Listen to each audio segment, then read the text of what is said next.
à tous et bienvenue dans ce nouvel épisode de la dernière minute. Déjà le 7e épisode. On est assez content parce qu'on tient. Et ça c'est cool de ouf. On tient le coup. On tient le coup. J'espère que tout le monde a passé une bonne rentrée. Et oui, ça y est, c'est la fin des vacances. Vous avez eu bien chaud. On a encore bien chaud là. Et maintenant, faut bien retourner à l'école. Dans la chaleur Super, et dans le travail. Merci pour l'ambiance, Valentin. Voilà, toujours un plaisir. Ça va, Ninon ? Oui, ça va. Avant que tu parles de la rentrée, ça allait. Ah, désolé. Alors, aujourd'hui, on fait un nouvel enregistrement en distanciel. C'est-à-dire qu'avant, on enregistrait tous ensemble dans la même pièce et on rigolait tous ensemble.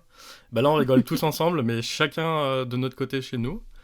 Voilà, donc si vous avez entendu des petits couacs, c'est pour ça. Aujourd'hui, c'est un épisode très particulier, puisque c'est le premier épisode international de la dernière minute, puisqu'on accueille Jeanne, qui vit en Écosse.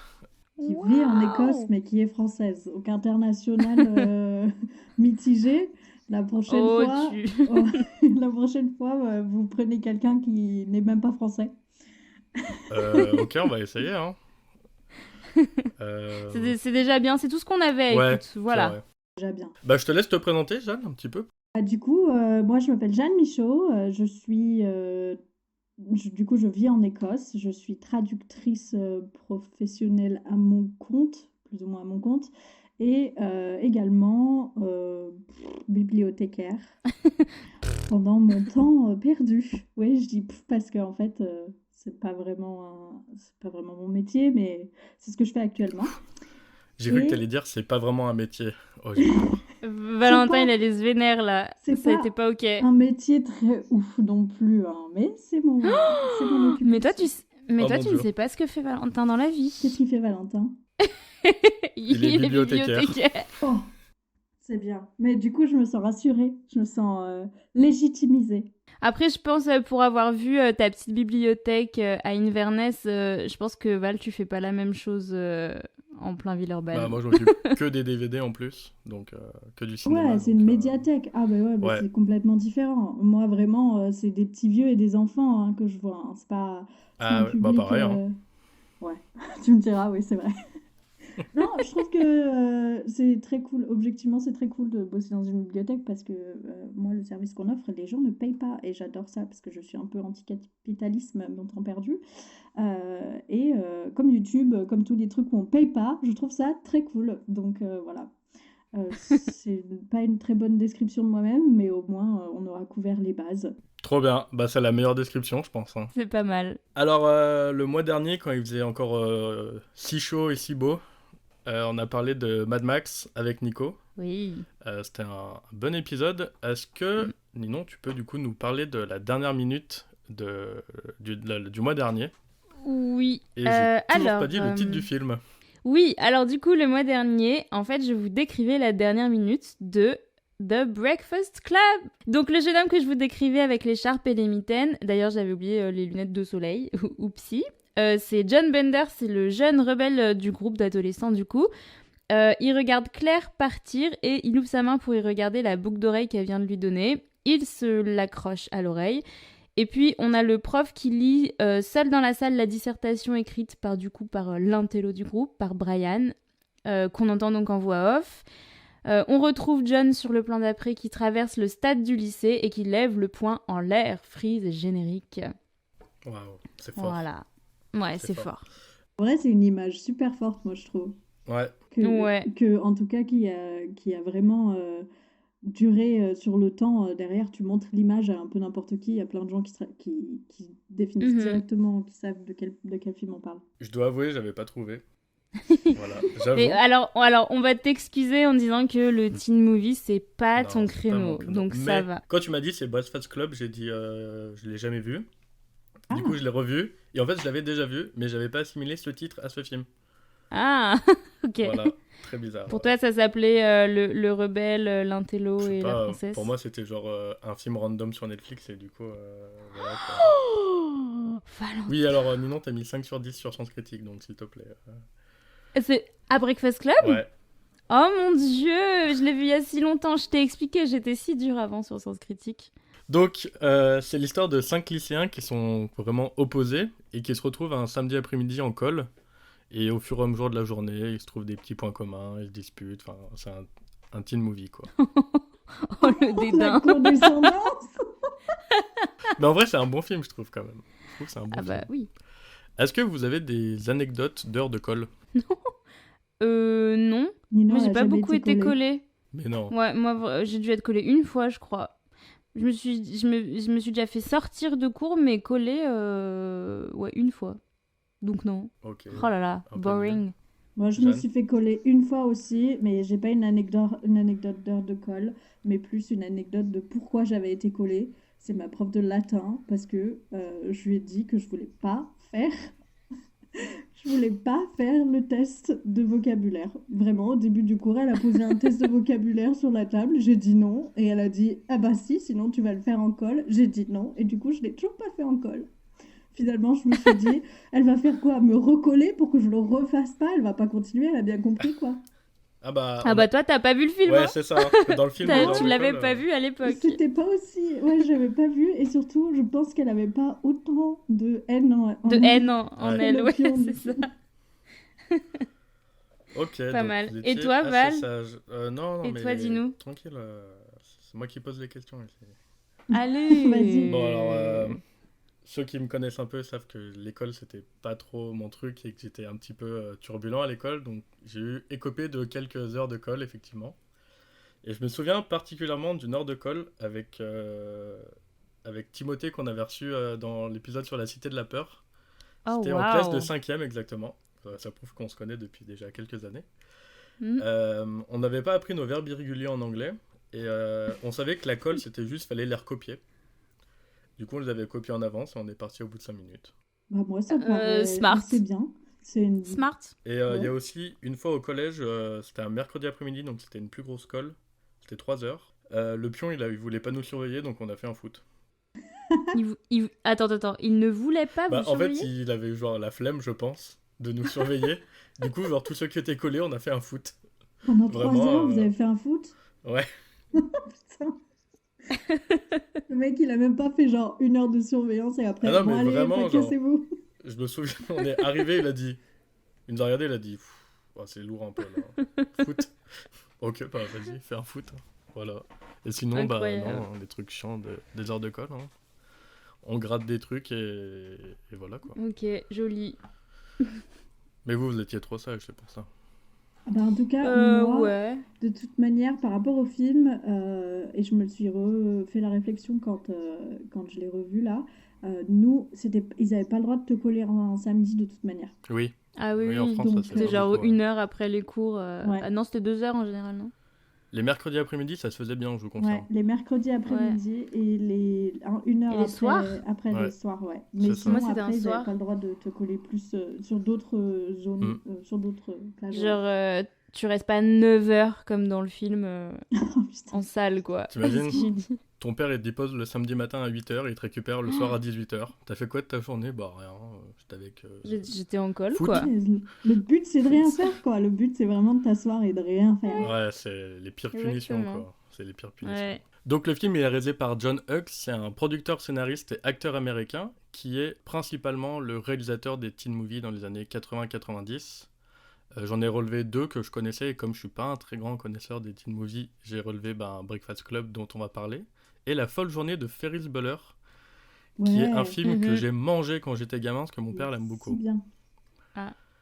Ça, c'est que les films qu'il a réalisés. Par contre, au niveau des scénarios, là, ok, le monsieur, c'est pas n'importe qui, parce que du coup, il a écrit donc Breakfast Club et La folle journée de Ferris Bueller.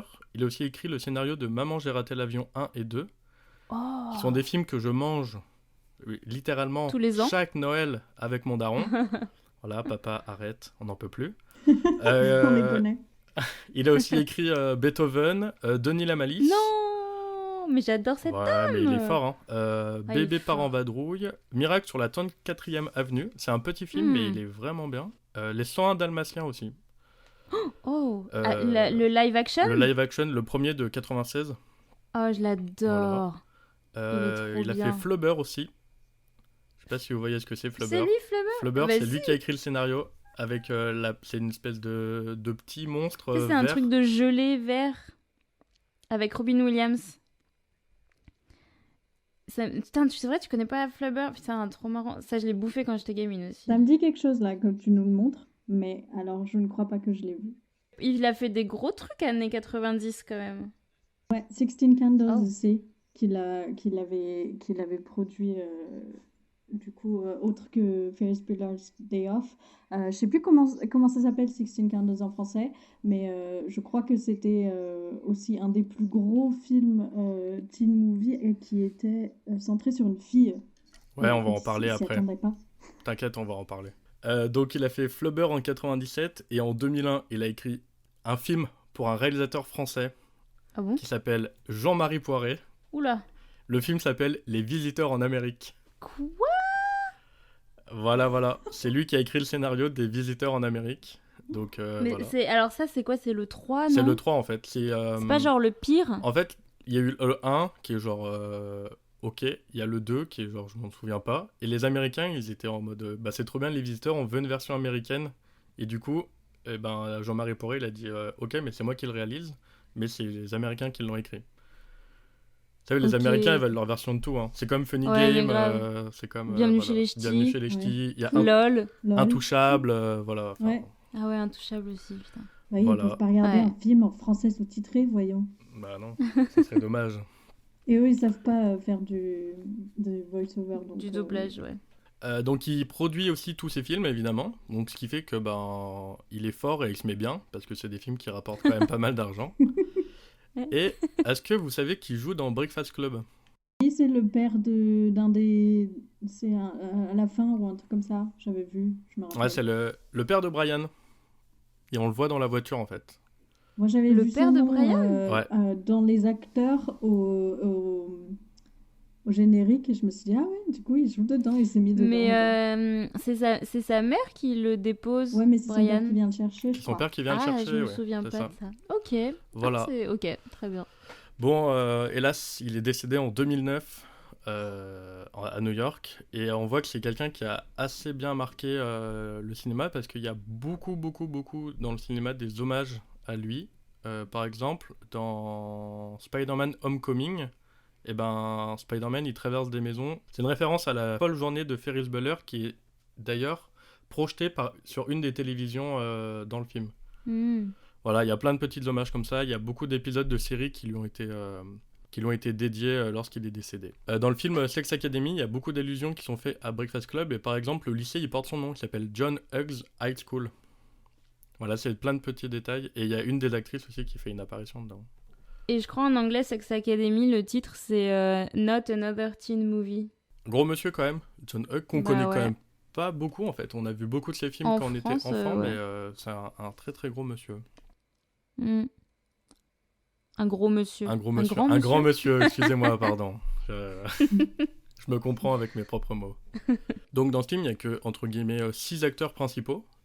C'est un film assez réduit au niveau du nombre de personnages. Et tous ces acteurs ont eu une petite carrière, entre guillemets, plus ou moins chacun. Je vais détailler un peu chacun. Et il y en a un, vous allez voir, le gars, c'est du piston. Mais bon, on va en parler. Donc, John Bender, qui est le délinquant, on va dire, de l'histoire, il est joué par Judd Nelson, et vraiment, lui, c'est le seul qui a rien fait de ouf après. Il a fait quelques teen movies que vous devez connaître, mais pour moi, rien de marquant. Voilà, donc très rapide sur lui, il a joué là-dedans, c'est un de ses premiers films, et après, rien de plus. Donc ensuite, Claire Standish, qui est un petit peu la fille à papa, on peut dire. Elle est jouée par Molly Ringwald et elle, pareil, pour moi, quelques films mais rien de mémorable, des teen movies quoi. Elle, je crois qu'ils l'ont fait revenir dans Riverdale, non? Ouais. Oui, c'est la maman d'Archie dans Riverdale. Ouais, voilà, en mode ouais, Riverdale, on est trop cool, on fait des hommages aux teen movies classiques. Ouais, bah en fait, voilà. Vous allez voir, il y a beaucoup de ces acteurs qui... je vais pas vous dire maintenant, vous verrez tout à l'heure. Alors, garde-en un peu. Elle, récemment, elle a joué dans 2 séries. La série Monstre sur Netflix qui était sur Jeffrey Dahmer. Et en fait, elle joue la belle-mère du tueur. Et elle joue aussi dans l'incroyable série, là, faut aller la voir tout de suite. Vous mettez pause, vous regardez les 2 saisons et vous revenez, qui s'appelle The Bear. Et en fait, elle joue, elle fait une toute petite apparition dedans. Elle est l'organisatrice des réunions pour les proches des alcooliques anonymes. Enfin, des alcooliques. Ok. Voilà. J'ai pas reconnu du tout. Ouais, bah, elle a un peu changé hein, depuis 85. Oui, ouais. De toute façon, si elle a pas les cheveux roux, en plus, Ouais. je pense que tu la Ouais. reconnais pas. Mais je pense que moi, elle a raté sa carrière. Et quand je dis ça, c'est pas une blague, puisqu'elle est passée à côté de 3 rôles. Elle a refusé 3 rôles qui auraient pu clairement la placer sur le devant de la scène. Elle a refusé de jouer dans Pretty Woman. Elle a refusé de jouer Pretty Woman. Aïe, aïe, aïe. Elle avait pas un bon agent, hein, putain. Voilà. Ensuite, elle a refusé le rôle qu'a pris Demi Moore dans Ghost. Mhm. Voilà. Et elle a refusé la même année le rôle qu'a pris Neve Campbell dans Scream. Ah ouais. Oh là là. Ah, mais elle aurait fait Scream. Voilà. Ça l'aurait... Oh là là, putain. Donc, je pense Ah que ouais. là, on est passé à côté de... Soit elle a un agent qui voulait la saboter, soit elle a aucun feeling quand elle lit des scénarios. Ouais, bah Mais c'est chaud soit, quand même. Hein. je sais pas, je suis pas au courant, mais ça se trouve, après Breakfast Club, Elle voulait peut-être plus rien elle- faire. elle voulait plus jouer. Et que du Je coup, sais parce pas. que comme là maintenant, elle revient un peu, ça pourrait être un peu un truc de. Elle s'est, elle a fait une pause dans sa carrière très longue et maintenant qu'elle est vieille, elle se dit tiens, j'y reviendrai bien. En fait, elle a jamais vraiment arrêté, mais elle a fait beaucoup de petits films et Ah, de ok. petites apparitions. Ah ouais, donc... Ah oui, Ouais. donc quand c'était même. vraiment des mauvaises décisions, quoi. Ok. Voilà, Merci Jeanne pour ton soutien Mais en non, tout mais cas, bien envers essayé, cette hein. comédienne. bien essayé. Mais non, désolé, c'est pas ça. Mais du coup, peut-être que Pretty Woman avec elle, ça aurait pas aussi bien marché. C'est Peut-être possible. aussi, après il y avait quand même Parce que quand Richard. même. Il y avait quand même Richard. Ouais, mais Et c'était quand même une grosse star et tout, tu vois, donc Ouais, c'est ça aurait vrai. peut-être quand même... je sais pas. Bah après, c'est vrai que Julia Roberts, Bah ouais. elle est remarquable dans ce rôle-là, mais après, ouais. Avec au moins un des trois, elle perçait, quoi. Enfin, je veux dire... Bah, C'est vrai, c'est obligé. C'est vrai. C'est obligé. Puisque, entre guillemets, les trois ont percé avec les films, là, donc... Oui, et surtout que Neve Campbell, dans Scream, elle donne pas non plus une interprétation de dingo, quoi. Genre, enfin, je veux dire... Coup dur. Enfin, non, mais c'est c'est Le très bien. Moi, jugement, j'adore non. ce film. Non, mais j'adore ce film en plus. Mais ce que je veux dire, c'est qu'elle elle aurait pas foiré le film. C'est Oui, oui. impossible, genre, tu vois. Et surtout, ça lui aurait permis de faire au moins 6 ou 7 films d'affilée après, donc elle était tranquille, quoi. Ouais, c'est clair. Ouais, j'avoue. Carrément. Donc ensuite, on a Andrew, dit Andy Clark, c'est l'athlète, et lui, il est joué par Emilio Estevez. Mhm. Et est-ce que vous savez qui c'est Martin Sheen? Ça me dit quelque chose. Eh ben, en fait, c'est tout simplement le capitaine Willard, l'acteur principal dans Apocalypse Now de Coppola. Ah oui. Voilà. C'est aussi Ouais. un gars qui a joué avec David Cronenberg dans Dead Zone. Il a joué dans Wall Street d'Oliver Stone avec son autre fils, parce que du coup, Emilio Estevez, c'est le fils de Martin Sheen. Eh ouais. Eh ben, il avait un Donc, petit accès, quoi. Il y a du piston un peu, ouais. Ouais, il y a du piston. Donc la famille Sheen, donc lui, il a décidé de ne pas prendre Ah bah oui, son nom. le surnom de la famille et de garder son prénom à lui. Et l'excuse, c'est pour pas être, entre guillemets, pistonné par mon Ah, il daron. voulait Ouais, pas... en gros, Et c'est mon pour frère. pas que les gens sachent qu'il est pistonné, mais C'est ça. en vrai, il C'est était ça. pistonné. Il était un peu pistonné quand même. Donc Emilio, il a été découvert dans The Outsider de Francis Ford Coppola en 82, soit après Apocalypse Now, où son père a joué dedans. Donc toi, tu n'y crois pas, c'est ça? Moi, tu j'y ne crois pas trop, tu ne crois mais pas à après, juste le talent de ce monsieur. Non, désolé. Après, il a du talent, c'est un bon acteur quand même, hein, mais voilà. Mais il a pas fait des films de fou, parce que du coup, il a joué dans Breakfast Club. Il a joué dans Maximum Overdrive de Stephen King. Si vous avez jamais vu ce film, je vous Non. invite à aller le voir. Juste la pochette, enfin juste l'affiche, elle est incroyable. C'est Je vous terrible. invite à C'est aller nul. voir ça, c'est moche. Ah, ok. C'est moche et c'est pas fou en plus, voilà. Voilà. Ok.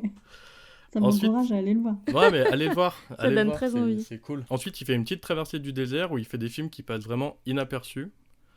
Dans les années 2000, il réalise des épisodes de séries TV, genre Les Experts. Voilà. Bon. C'est des petits trucs de la télé.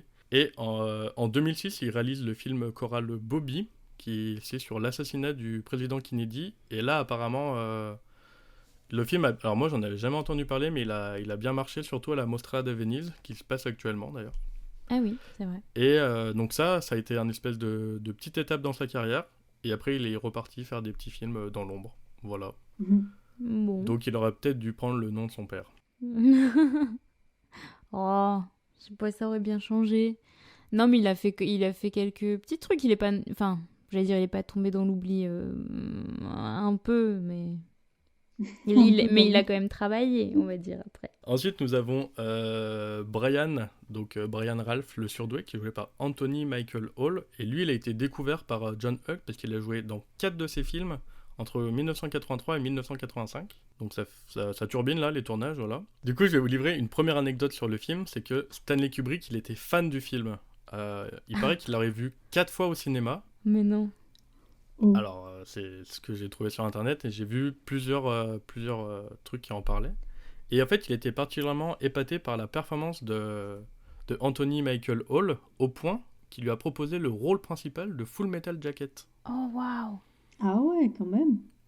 Sauf qu'ils ne se sont pas mis d'accord sur le salaire et du coup, ça s'est pas fait. Oh non, c'est pas vrai, à cause de la Je suis thune. désolé, mais à quel moment, genre, t'as Stanley Kubrick qui vient, qui te dit Ouais. écoute, mon gars, t'es un génie et tout, je te file 2 Même- balles. ouais, c'est ça. Je dis- J'allais je dire, dis, mais c'est moi qui paye, c'est moi qui paye. un paquet de pâtes, moi j'y vais, hein. Non, mais Franchement, on vraiment, s'arrangera. c'est des princesses, les gars. Mais on sait pas, il a tourné beaucoup de films d'un coup, là, le gars, et il s'est peut-être pas senti pisser pendant quelques temps après. Parce qu'à Ouais, mais Stanley Kubrick, l'a quoi. appelé, il a dit moi je vaux quand même, donne-moi ce que je vaux. Non, mais On sait pas. Stanley Kubrick, quoi. Ouais. Ouais, c'est vrai. Bah, encore mauvais agent, hein, à mon avis. Ouais, voilà. Ah bah, voilà. oui. Mais c'est vrai que moi, c'est mon préf dans le film, en vrai. Je le trouve... Je trouve il donne vraiment envie de... Enfin, il a un certain charisme. Il donne envie de le regarder, tu vois, genre de voir ce qu'il va faire, de le voir jouer, je trouve. Non, il est bien. En vrai, ouais, je pense que c'est celui qui m'a plus marqué aussi. Ouais. Ouais, c'est ça. Je Genre, trouve que c'est le ouais. plus marquant, alors qu'il a pas le rôle Ouais. qui serait censé être le plus marquant, tu vois. Oui, Ce c'est serait... vrai. Ouais, à l'inverse, justement, il a presque le rôle qui se ferait le plus oublier, et Mm. au final, pas du tout. Ouais. Du coup, en 1990, après une pause de 2 ans, à cause de problèmes d'alcool, bah après je peux comprendre, parce que quand tu Ah. refuses un film de Stanley Kubrick, tu dois te noyer dans le whisky, à mon avis. Il est choisi par Tim Burton Oh. pour jouer dans Édouard aux mains d'argent. À la place Et de il joue Johnny Jim. Ah non. Il joue Jim. Ah, j'ai eu peur. Non, il joue Jim, C'est le qui méchant. C'est le méchant ado qui bully Johnny Depp. Ah, punaise. Et bah voilà, c'est lui. Ah, punaise, je vais trop retourner voir après Ouais. la scène pour le voir. Ah ouais. Voilà. Donc après, il fait des petits films pas dingos dans les années 90. En 2002, il est Johnny Smith dans la série fantastique Dead Zone, ce qui est une adaptation Mhm. de Stephen King. Il joue le reporter Mike Angel dans Dark Knight de Nolan. Oh. Voilà. Et le dernier film dans lequel il a joué, c'est une giga daube. C'est Halloween Kills. Oh. Et il joue Tommy Doyle, le petit garçon qui du coup n'est pas mort, puisque c'est une autre timeline de Halloween. N'allez pas voir ce film, c'était nul. Ouais, Ok. c'était pas ouf. Mais Le C'était... du dernier coup- film dans lequel il a joué, tu nous dis, n'allez pas le voir. Le pauvre. Le mec, il est plus qu'oublié de la vie, quoi. N'allez pas voir son dernier Mais film. allez voir Full Metal Jacket, c'est très très bien. Ouais, même s'il est pas dedans, quoi. Mais du coup, c'est bizarre parce qu'il fait des petites apparitions de temps en temps comme ça Mm. dans un film un peu connu, un peu une grosse production, puis il disparaît, voilà.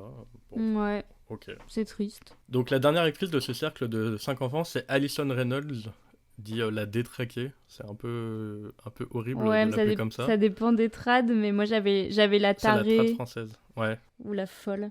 Son vrai nom, c'est Ali Shedi, et elle, en fait, c'est une enfant prodige. À l'âge de 6 ans, elle dansait dans un ballet new-yorkais. À 12 ans, elle a écrit une histoire pour enfants, qui a été publiée et qui est devenue un best-seller. Ça n'a pas été publié sous son nom, ça a été publié sous le nom d'un autre auteur. Du coup, dans les années 80, elle tourne beaucoup de teen movies, et puis plus rien. Elle a des problèmes de drogue, ça marche pas très Ah. bien, et du coup, elle a décidé d'arrêter sa carrière en 2004, après avoir tourné dans des séries télé de seconde zone, on va dire. De bas étage. De bas étage, exactement. Ah merde. Oh là là, restez loin de la drogue, les enfants, hein, c'est ça la Ouais. morale. Hein. Mais est-ce que c'est pas un peu le cinéma, ça? Est-ce que c'est pas un peu Hollywood qui tue tous ces Ouais. jeunes acteurs? Hmm, C'est un peu le cas de Macaulay Culkin qui jouait dans Maman, j'ai raté ouais, l'avion. Ouais. aussi, ouais. Bah quand ils sont très Ouais. jeunes, ouais, c'est souvent compliqué. Et du coup, ces 5 acteurs, ils font partie de ce qu'on appelle le Brat Pack. Alors, c'est un truc que je ne connaissais pas du tout, que j'ai découvert. Alors, qu'est-ce que le Brat Pack, vous allez me dire? Mais qu'est-ce que le Brad Pack? Donc, en fait, c'est un nom donné à un espèce de groupe d'acteurs américains des années 80 qui sont apparus juste dans des films destinés à un jeune public. Mhm. Et ça s'appelle comme ça parce que c'est un espèce de clin d'œil à ce qu'ils appelaient le Rat Pack. C'était un groupe de musiciens qui a été constitué autour de Frank Sinatra dans les années 60. Ok. Rat Pack, ça peut être traduit par bande de sales gosses. Mm. Voilà, ça a été utilisé la première fois dans le New York Magazine de juin 85 par David Bloom. Voilà, je peux pas être plus précis. Ok. Les 5 acteurs que j'ai cités là, ils en font partie, mais il y a aussi, par exemple, Demi Moore, qui fait partie du Rat Pack, Kevin Bacon, Tom Cruise, parce que Tom Cruise, il a commencé dans des teen movies, Matt Dillon, Robert Downey Jr., par exemple, Matt etc. Dillon aussi. etc. Ah ouais? Tous des gens qui sont baignés dans la cocaïne et les trucs très bizarres. Le Coke Pack. Le Coke Pack, Du coup. exactement. Du coup, pour vous citer un petit peu des films du Brad Pack, donc il y a The Outsiders de Coppola, 16 bougies pour Sam, c'est ça que tu nous parlais tout à Ah oui, l'heure. 16 Jeanne. Ah Candles. oui, c'est 16 ça. Candles, voilà. T'as raison. Breakfast Club, Saint Elmo Fire aussi de Joel Schumacher, qui a Mhm. réalisé 2 Batman que tout le monde déteste, mais que je trouve excellents. Une créature de rêve, à propos d'hier soir, Rose Bonbon, La folle journée de Ferris Bueller, etc., etc. Plein de teen movies que vous connaissez et dont moi je n'ai jamais entendu parler. Il y a un dernier acteur dont on va parler qui lui est déjà vieux, en fait, c'est pas un enfant. Richard dit Dick Vernon, le principal, qui est joué par Paul Glasson, et lui, il a fait, on va dire, 2 films connus dans sa vie, c'est-à-dire Breakfast Club et Piège de cristal, Piège de qui joue cristal. le chef de la police Hein. dans Piège de cristal. Voilà. Alors tu dis ça, Valentin, tu dis que lui, il Oui. a fait que 2 trucs connus, mais vraiment, moi, sa tête à lui, c'est la tête que je connaissais le plus avant de voir Breakfast Club. Donc il a dû te faire énormément de choses pas connues, genre des petits rôles. Je vois ce que tu veux dire, mais je suis persuadé qu'il a vraiment la tête Il a de une tête l'américain commune, des je années pense. 80. Ouais. Peut-être. Et je me suis Peut-être. dit aussi, mais lui c'est sûr, je l'ai vu dans 50 000 films, et du coup après quand j'ai fait des recherches sur lui, je me suis dit, c'est quoi tous ces films que j'ai jamais vus? Tu sais, genre, je faisais défiler sa filmographie sur Wikipédia, et je voyais genre tous les films ils étaient en rouge, il n'y avait pas de page Wikipédia, tu vois. Même en anglais et en français, je me suis dit, non mais c'est pas possible, ce gars il sort de nulle part. Ouais, il doit avoir la tête de l'emploi, Il quoi. a peut-être, effectivement, ouais, il a peut-être une tête juste très très commune, et peut-être que... C'est ça. Mais là, ça va faire plaisir à Ninon, il a joué dans 2 épisodes de Malcolm dans la Oh, saison 5. Dans c'est l'épisode qui 21 et 22, c'est le Mystery Man. Alors, Ça j'ai fait- pas... Voilà, je suis désolé, j'ai pas eu le temps de retourner voir les 2 épisodes de Malcolm. Oh non. Mais je vais y aller et ça va me faire plaisir de revoir Malcolm. Mais Voilà. qui est ce Mystery Man? Ça fait toujours plaisir de revoir Malcolm, Oui, déjà. toujours. Ah oui. Et qui est ce Mystery Man? Incroyable. Dans la saison 5, donc... Ok, moi aussi je vais retourner tous Ouais. voir. Ça fait toujours plaisir de voir Malcolm. Je vous propose, on va tous voir Malcolm et on en parle dans le prochain... Allez. Oh non, le spoil. Tu viens de te Je rigole, je rigole, je rigole. Paul Gleason, il est décédé en 2006, Oh, hélas. paix à Et, son âme. voilà. Après, Mystery il était Man. déjà un petit peu âgé dans Breakfast Club. Il avait Un pas peu vieilli âgé. encore. Attention quand même à Plus pas âgé vexer nos qu'il est. auditeurs. Ouais. Oui, c'est ce que je voulais dire. Il était plus âgé que les teens. Ah oui. Voilà pour les acteurs un petit peu marquants de ce film. Je vous propose de parler un peu du film. Et donc, le film a été écrit en seulement 2 jours, en juillet 82. Du coup, quand John Hughes il faisait des recherches pour les castings, il trouve la photo de Molly Ringwald, celle qui joue la fille à papa, Claire. et il décide clairement d'écrire un film que pour elle. Il met un peu Breakfast Club de côté, il décide d'écrire un film que pour elle, et c'est le fameux film 16 bougies pour Sam, Ah. qui du coup est rapidement accepté parce que les studios disent oui parce que c'est son premier film, et surtout que c'est un film qui change un peu de ce qu'on a l'habitude de voir. Attends, Voilà. mais c'est elle dans 16 bougies pour Sam, du coup? Ouais, Ah. et c'est un film, pour le coup, 16 bougies pour Sam aussi, ça aurait été un très bon, pardon, un très bon film pour le teen movie, parce que c'est un des premiers films, justement, sur ce format-là, où on suit un ado, et c'est une fille, et celui-là va vraiment faire le plus de bébés au niveau teen movie, c'est que des filles qui regardent de toute manière. Donc, après, il développe encore plus le côté, les persos principaux, ce sera des filles qui savent pas trop quoi faire, qui ont un petit relooking. Enfin, ouais, C'est vraiment Ouais. genre, ça donne le ton. Celui-là, c'est les deux films qui donnent le ton, c'est ces deux-là, quoi. Et c'est Hmm. fou parce que c'est ses deux premiers films à lui. C'est ses deux Hmm. premiers films à lui. Et par exemple, quand il va commencer à tourner Breakfast Club en mars 84, on lui donne 1 million de dollars. On lui dit, t'auras pas un centime de plus. Et en fait, le gars, il est inconnu à ce moment-là parce que son premier film, du coup, 16 bougies pour Sam, est toujours pas sorti au cinéma. Il va sortir Hmm. pendant le tournage de Breakfast Club. Donc, on sait pas qui c'est ce gars. Et après, quand on voit quand même tout ce qu'il a écrit, tout ce qu'il a tourné, ça va. Je pense qu'on pouvait lui donner un peu plus qu'1 million. Ouais. Après, ça va, il y a un lycée, 3 acteurs, on se débrouille. Exactement, et il n'avait pas trop de frais non plus. Et puis surtout, ils n'avaient pas encore d'assurance que ça allait marcher, Mm. du coup. Ouais. Mhm. Il y en a, ils sont pas très visionnaires quand même, hein. C'est clair. Les gens qui te donnent les sous sont rarement visionnaires. C'est vrai, c'est vrai. Ou alors ils sont fous. Donc Molly Ringwald et Anthony Michael Hall, qui jouent Claire et Brian, ils jouaient donc déjà dans le premier film de John Hughes, 16 bougies pour Sam. Et Molly Ringwald, elle devait jouer Allison à la base, la folle. Ah. Mais en fait, quand elle a lu le scénario, elle a dit non, j'ai pas envie de jouer elle, j'ai envie de jouer Claire. Il Tu a sais, comme dit, si c'était, il a comme dit si ok. c'était toi qui choisissais en fait. Moi, un jour, je vais arriver au boulot, je vais leur dire écoutez, j'ai pas envie de faire ça aujourd'hui. Je pense que je vais plutôt aller faire ça. Je pense qu'on va me dire oui, ça va trop bien. Ok, mais surtout que moi je trouve que pour le coup, Claire, je trouve que c'est vraiment la plus oubliable pour moi des Elle 5. est Moi, un je suis peu pas vide. d'accord, par contre. Ouais. Alors, son perso est vide, ça, je suis d'accord. Mais pour le coup, elle a le plus de temps à l'écran. Ouais, mais je trouve pas qu'elle marque tant que ça, tu vois. Ouais, elle est un peu vide. Enfin, elle n'a pas de Hmm. substance, elle a pas de... Ouais, ça, je suis d'accord. Mais pour le coup, je trouve qu'elle est carrément présente à l'écran avec le délinquant, du coup. Bender, c'est les deux, je trouve, qui sont tout le temps... Même quand En fait, tu vois une fois les autres, tu vois deux fois eux, Ouais, c'est vrai. Hmm. tu vois. Oui, oui, on les voit plus, ouais. C'est sûr. Donc peut-être que elle aussi, elle voulait un rôle un peu plus important. Oui. D'ailleurs, l'autre, celle pour laquelle elle était destinée de base, l'autre, elle parle pas pendant genre une demi-heure. Ouais. Donc ça m'étonne Ouais, pas c'est qu'elle vrai. se soit dit, eh oh, dis donc, je peux pas faire l'autre. Ouais, vu comme ça, c'est clair. Ouais, c'est pas faux. À la base, Jodie Foster elle a été envisagée pour le rôle.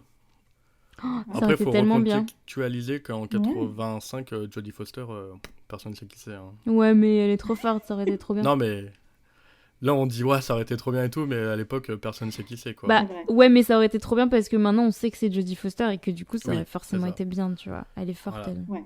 Et il y a Laura Dern aussi qui avait auditionné pour le rôle de Claire et Allison. Ah, ouais, bon. Ouais, bof. Bon, Jurassic Park, quoi. Allez, hop, c'est- Ouais, mais voilà. Bon, elle a eu ni le premier rôle, ni le deuxième. Alors, dommage, hein. C'est vrai, c'est vrai. Pour John Bender aussi, il y avait plusieurs acteurs qui Ah avaient oui, été fais-nous rêver. pressentis.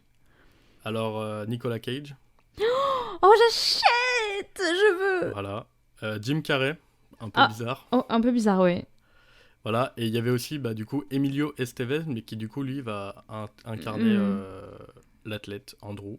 Et pour le rôle d'Andrew, John Hughes, il avait imaginé Michael J. Fox, Jim Carrey ou Ah Tom ouais. Cruise.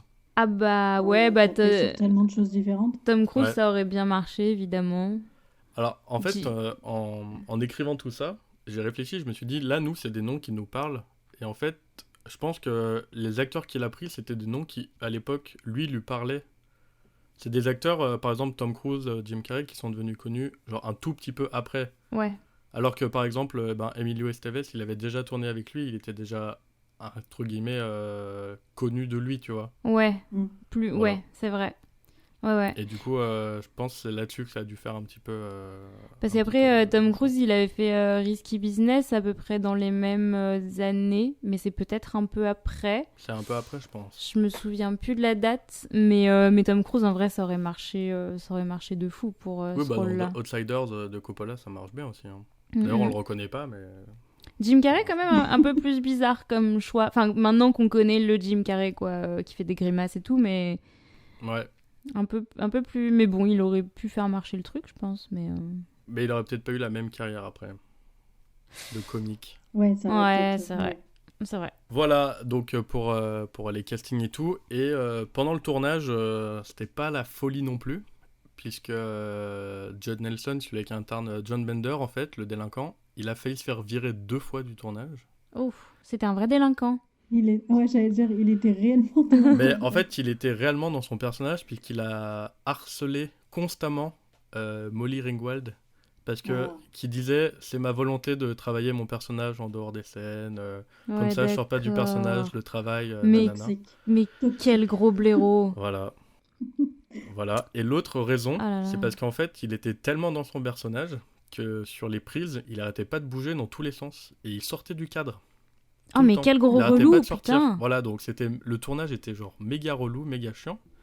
Et du coup, les 4 autres acteurs principaux, à un moment, ils sont allés le voir en même temps. Ils lui ont pris à partie, ils lui ont dit Maintenant, en fait, t'arrêtes. soit tu te calmes, soit tu dégages. Et apparemment, il s'est calmé. Ouais, bon move du coup. Putain, c'était Voilà. une diva quoi, genre il faisait ce qu'il voulait. Et en plus, il harcelait les gens, mais c'est dégueulasse. Eh ouais, c'est pas bien, c'est pas bien. Alors que si ça avait été Nicolas Cage, Oh bah, il aurait pas harcelé les gens. bah voilà. Vous savez le neveu de qui c'est, Nicolas Cage? Non? C'est le neveu de Francis Ford Coppola. Voilà, ouais, c'est bien ce qui me semblait, l'info que j'avais. Oui, bah écoute, ça ouvre des portes, voilà. Et donc ça veut dire que sans Coppola, peut-être pas de Nicolas Cage, sans Nicolas Cage, peut-être pas de Johnny Depp. Sans Johnny Depp, Aïe, pas aïe, de aïe. Lily Rose Depp. Sans Lily... Je ne sais pas, on peut aller... Oui, bah, là, pour le coup, ouais. Là, celui-là de lien, il est un peu forcé, Ninon. Ouais, c'est. Non mais Bah, voilà du coup, ça quoi. aurait été pas plus mal alors. Pas de Johnny Depp, Bah, Eh ça oh, règle eh oh, plein eh de oh. problèmes. Oh, c'est pas vrai. L'écoutez pas, il dit Ça n'importe va, quoi. je rigole. C'est pas De toute façon, vrai. vous êtes d'accord avec moi. Non. Mm. La scène où Allison, elle fait tomber ses pellicules comme de la neige, là. Vous voyez cette scène? Un peu Ouais. dégueu? Un peu. Un peu, hein. Attends, je l'ai pas en tête Ah bah là. non, ça l'a pas choqué, bizarrement. Alors, c'est la scène où elle a dessiné un espèce de petit abri, et elle met ses cheveux Ouais. au-dessus, là, et Ah genre, oui, ça fait tomber de la ça neige, fait comme là. des petites paillettes, Comme mais des c'est petites des paillettes, ouais. pellicules. Alors, à votre avis, c'est quoi pour de vrai? Je sais. Mais comment tu sais? Bah vas-y, dis-nous. Bah non, toi, essaye de deviner, Ninon. Ouais, non, moi je sais pas. Est-ce qu'elle a quand même récolté ses pellicules avant? Elle les a mis dans un petit bocal et puis après elle a saupoudré? À ton Je avis. ne sais pas. À ton Non, avis. bah je pense pas. T'es sûr? Si, Je c'est poserais ça. peut-être pas la question comme ça. C'est ça, elle a pris ses pellicules, ils ont mis dans un bocal et puis voilà. Ah, c'est dégueu, Ninon. Franchement, ça fait beaucoup de pellicules. Hein. Non, c'est des flocons de pommes de terre. Ah, d'accord. Voilà, mais cette scène, elle m'avait marqué parce que du coup, quand je l'ai revue, mais je pensais que je l'avais jamais vue et qu'en fait, du coup, je l'avais déjà vue. Compliqué, mais vous avez compris. On a compris. Bah, cette scène, je m'en souvenais bien, bizarrement. Je m'en Ça souvenais t'a bien. traumatisé, mais de manière très silencieuse. C'est-à-dire que quand tu l'as revu, tu t'en rappelais vraiment Oui. beaucoup. Mais sans l'avoir revu, tu l'oubliais. Exactement. Ça m'a fait un flash, je me suis dit, oh non, je m'en souviens. Voilà, donc Breakfast Club, il est sorti le 15 février 85 aux États-Unis, la même semaine que Le flic de Beverly Hills et Witness. Ah. Donc c'est des films qui sont assez gros, et du coup, il a été classé pendant toute cette période 3e au box-office, puisque avec son budget de 1 million de dollars, il en a rapporté 46 millions. Ah putain! Pas mal. Je Donc, sais pas si on a le droit de... Pas mal du tout. On n'a pas le droit de jurer ici, Jeanne, par pas de contre. jeu, hein. voilà. C'est Tu couperas, tu couperas. Donc Ah là, ouais, je donc, sors ma calculette. bien je fais rentable. Tu prends la 1 calculette. fois 46 millions, et du coup, ça veut dire que le film a été rentable 46 millions de fois. Surtout, il a ramené 45 millions. En fait, c'est surtout ça Ouais. l'idée. Ouais. C'est que tu peux financer combien de films derrière? Bah, 45 comme ça. 45 millions, ça finance un petit Astérix et Obélix, l'Empire de Chine. Hein. Ouais. Ça fait mal. Hein. Ah ouais, pas mal, bien rentable. Donc, ouais, ça a été bien rentable, et je pense que c'est pour ça aussi que c'est un film qu'on connaît presque tous. Entre guillemets, c'est un gros film, quoi. Enfin, c'est un film qui a déjà, de un, marqué l'histoire par ce qu'il est devenu, ce qu'il a apporté, mais aussi parce qu'il a dû être beaucoup, beaucoup vu dans les années 80, et que du coup, il se transmet encore à nous aujourd'hui. Mhm. Et il a été envisagé de faire une suite à ce film, qui se passerait 10 ans plus tard, en fait, pour qu'on voit un petit peu ce que les personnages y sont devenus.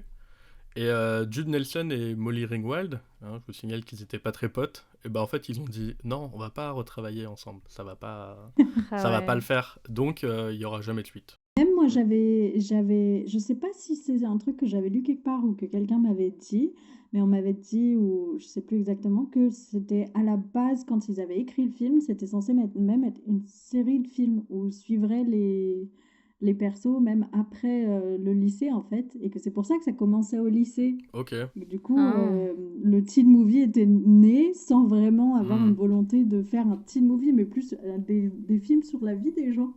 Ah Le ouais. De manière générale, Le bon, Friends je sais de pas, l'époque. faudrait vérifier si c'est vrai ou pas, mais moi en tout cas c'était l'info que j'avais. Ok. Et je trouvais ça assez Bah cool écoute, aussi. j'avais Mhm. pas vu ça, donc je prends de ouf. Je prends de ouf. Bon, après avoir parlé pendant presque 40 minutes, là, même plus, je vais laisser une autre voix vous parler pendant 45 minutes. Donc il est temps de la chronique de Ninon. Peut-être même plus, allez savoir. Sachez que Ninon m'a envoyé des messages en me disant alors là j'ai 70 pages, ça va peut-être être un peu long. Surtout que je t'ai dit, je te promets d'essayer de faire court. Voilà, rappelez-vous, à chaque fois elle dit ça va être court. Au final, alors c'est pas que c'est pas long, c'est que c'est genre toujours très intéressant, mais elle sait pas où couper. Voilà. Oh là là. Allez, c'est parti. Donc moi, ce mois-ci, je suis contente, déjà parce que Valentin, il m'a laissé les clés du podcast, donc c'est moi qui ai choisi le film, donc si je suis pas contente, c'est du foutage de gueule, donc je suis contente. Et parce que le teen movie, c'est en fait très clairement mon péché mignon du cinéma. Des fois, vous savez, moi j'ai un master de cinéma et des fois je dis pas trop que j'aime les teen movies, voilà, mais en vrai, j'aime vraiment beaucoup ça.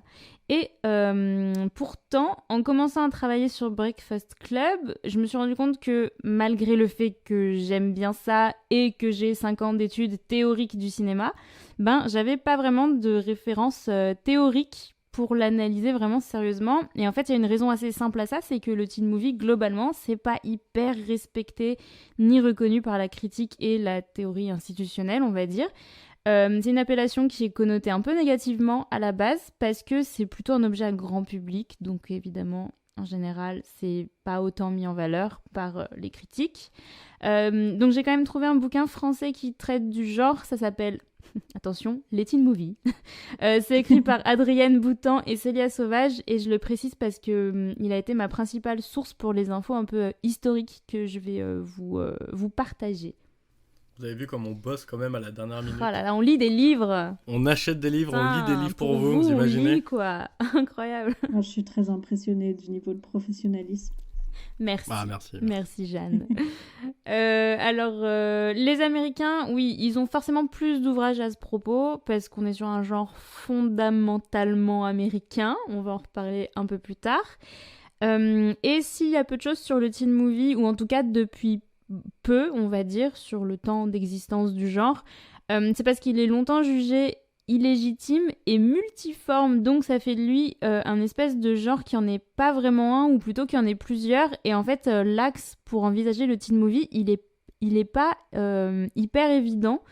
C'est pas comme définir un western, quoi. C'est un peu plus nuancé que ça, et ça pose un peu plus de questions. C'est un peu comme les films post-apocalyptiques, quoi. C'est un peu dur à définir. Ouais, voilà, on va dire ça. Alors, dans les teen movies, il y a pas mal de sous-genres, on va dire. On peut avoir du teen movie d'horreur, ou alors le teen movie est un sous-genre de l'horreur. Je sais pas, vous mettez dans l'ordre que vous voulez. Donc, on peut avoir du teen movie d'horreur. On a les teen slashers. D'ailleurs, la définition du slasher même implique souvent le mot ado, parce que c'est souvent un groupe de jeunes personnes qui se fait bousiller la tronche. Un bel exemple de teen slasher, évidemment. Vous en avez en tête, évidemment. Val, t'en as en tête. Scream. Bah ouais, genre vraiment, je pense que c'est l'exemple de teen slasher le plus voilà, vraiment Ouais, qui c'est rentre le le plus mieux connu, dans ouais. cette case. Et puis même qui rentre le mieux dans cette case, je pense vraiment. En dehors du slasher, on peut aussi avoir des films comme Carrie, qui rentrent dans la case du teen movie et un peu de l'horreur, on va dire. Carrie de Palma. Ouais, bien sûr. Ok. Carrie au bal du diable.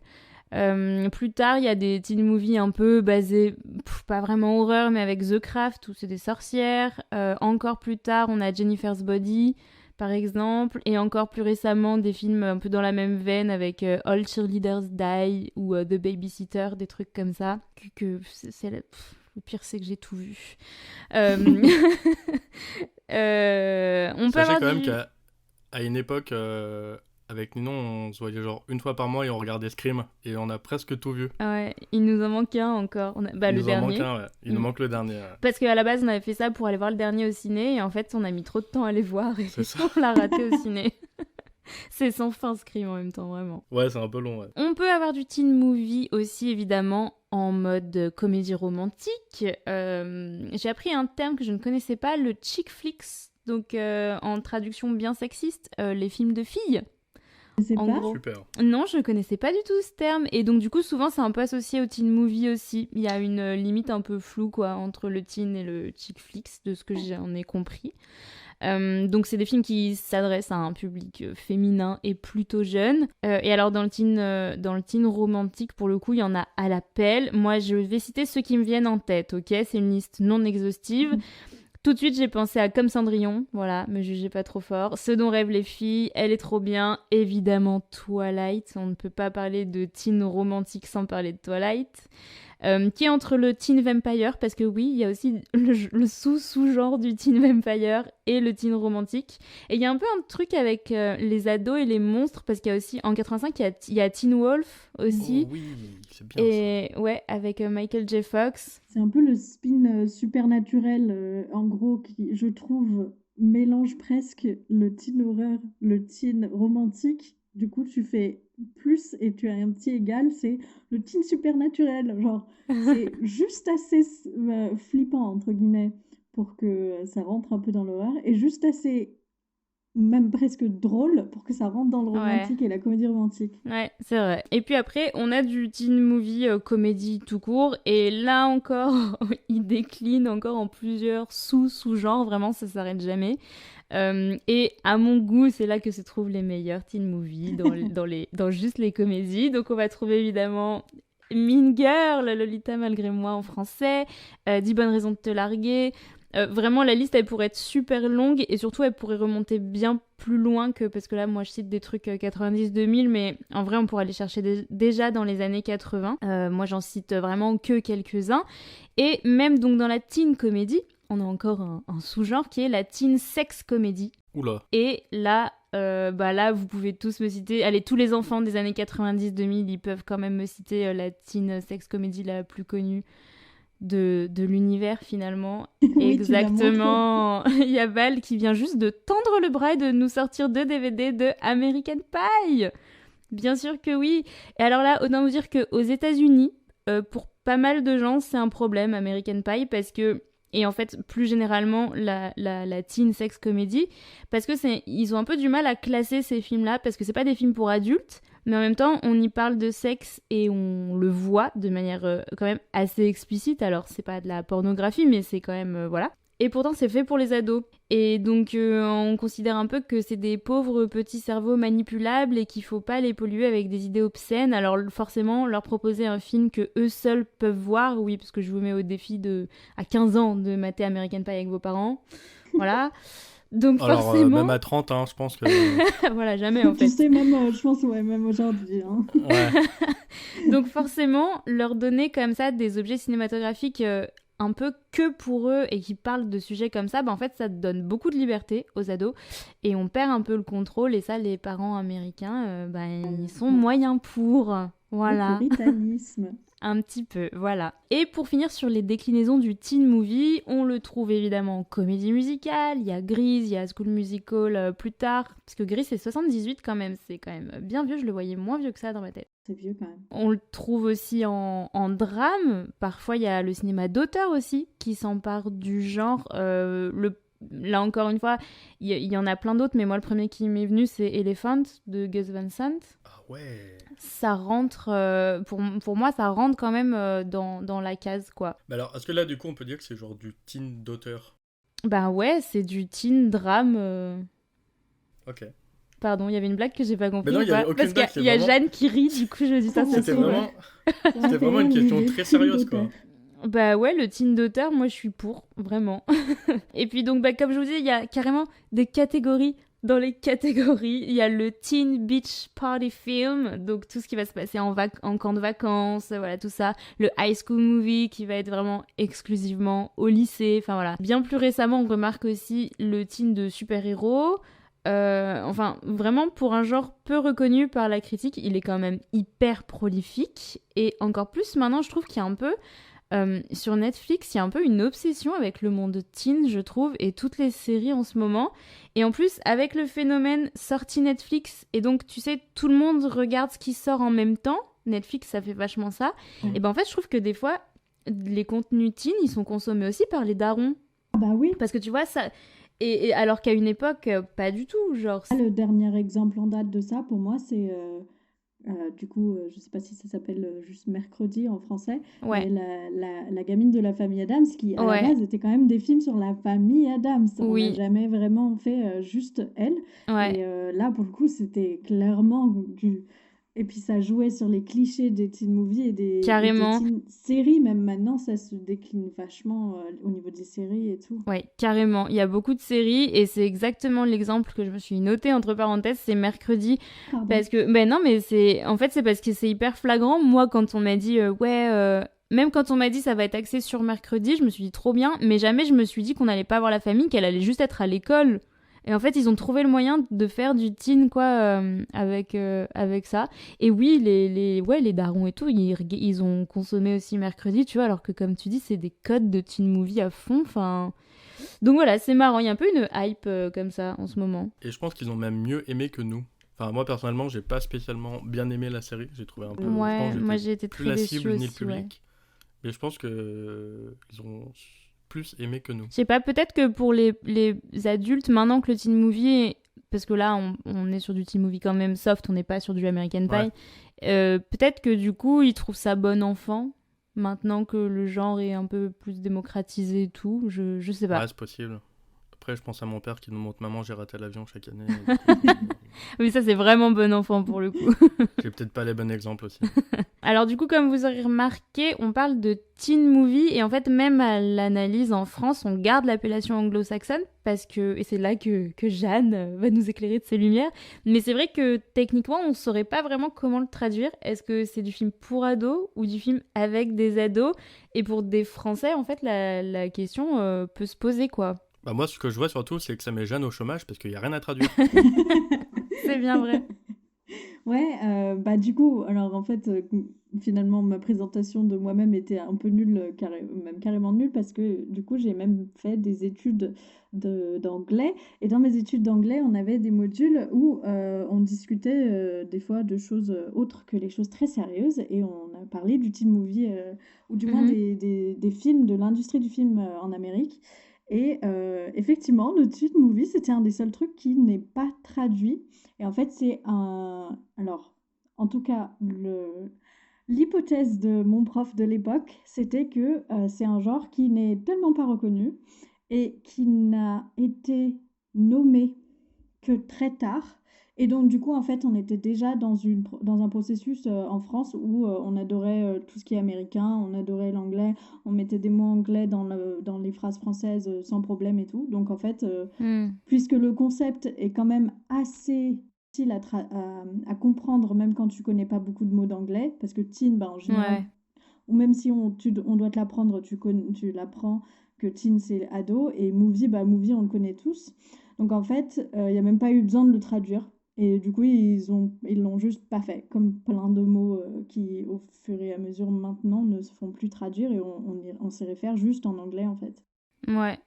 Et ben voilà. Et ben du coup, sache qu'il y a des théoriciens français à qui ça pose problème, cette non-traduction. Ça m'étonne pas. Voilà. Ça m'étonne pas. Et d'ailleurs, ça m'étonnerait pas, j'ai jamais regardé, j'ai jamais vérifié, mais ça m'étonnerait pas qu'au Québec, ils appellent ça les films d'ados ou les films adolescents. D'ailleurs, faudra que je demande, j'ai une copine québécoise, faudra lui demander. Ah oui, ce serait intéressant en effet. Et d'ailleurs, petite parenthèse, les Québécois, ils ont sorti un film là il y a quelques années, Jeune Juliette.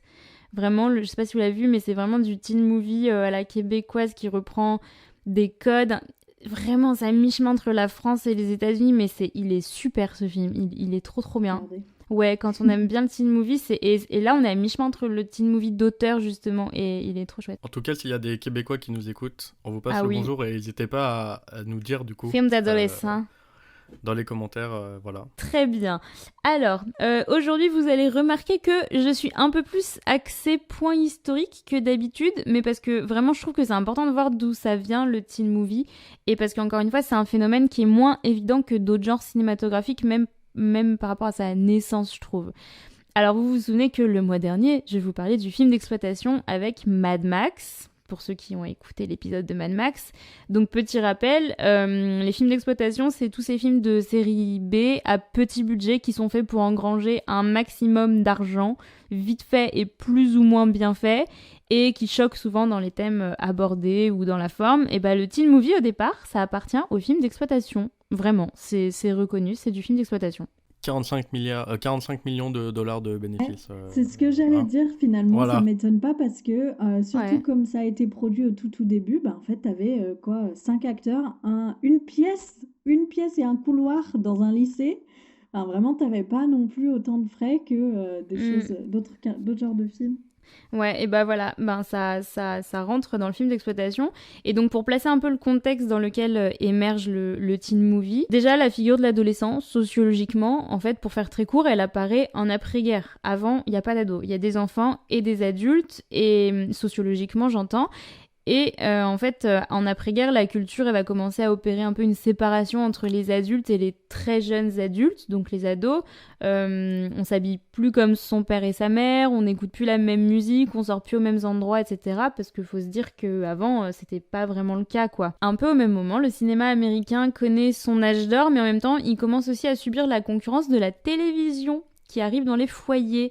Et les gens commencent à s'installer en banlieue et quittent un peu les villes, et c'est vraiment la naissance de la petite banlieue de Retour vers le futur, quoi. Voilà. Alors les entrées en salle, forcément, elles diminuent drastiquement entre la télé et les gens qui quittent les villes. Il y a beaucoup de cinémas dans les villes qui doivent fermer, et du coup, on voit beaucoup de cinémas en plein air se multiplier, du coup, pour être plus proche des banlieues, et on va ouvrir des salles aussi dans les centres commerciaux qui sont des lieux fréquentés par les jeunes, beaucoup. Ce qui est toujours le cas aujourd'hui. Hein. Ce qui est toujours le cas aujourd'hui. On parle genre en France, et moi je parle particulièrement à Lyon, mais c'est exactement ce modèle qu'on a. Oui, carrément. Et le centre commercial, d'ailleurs, c'est un lieu qui est privilégié du teen movie encore aujourd'hui. Enfin, voilà.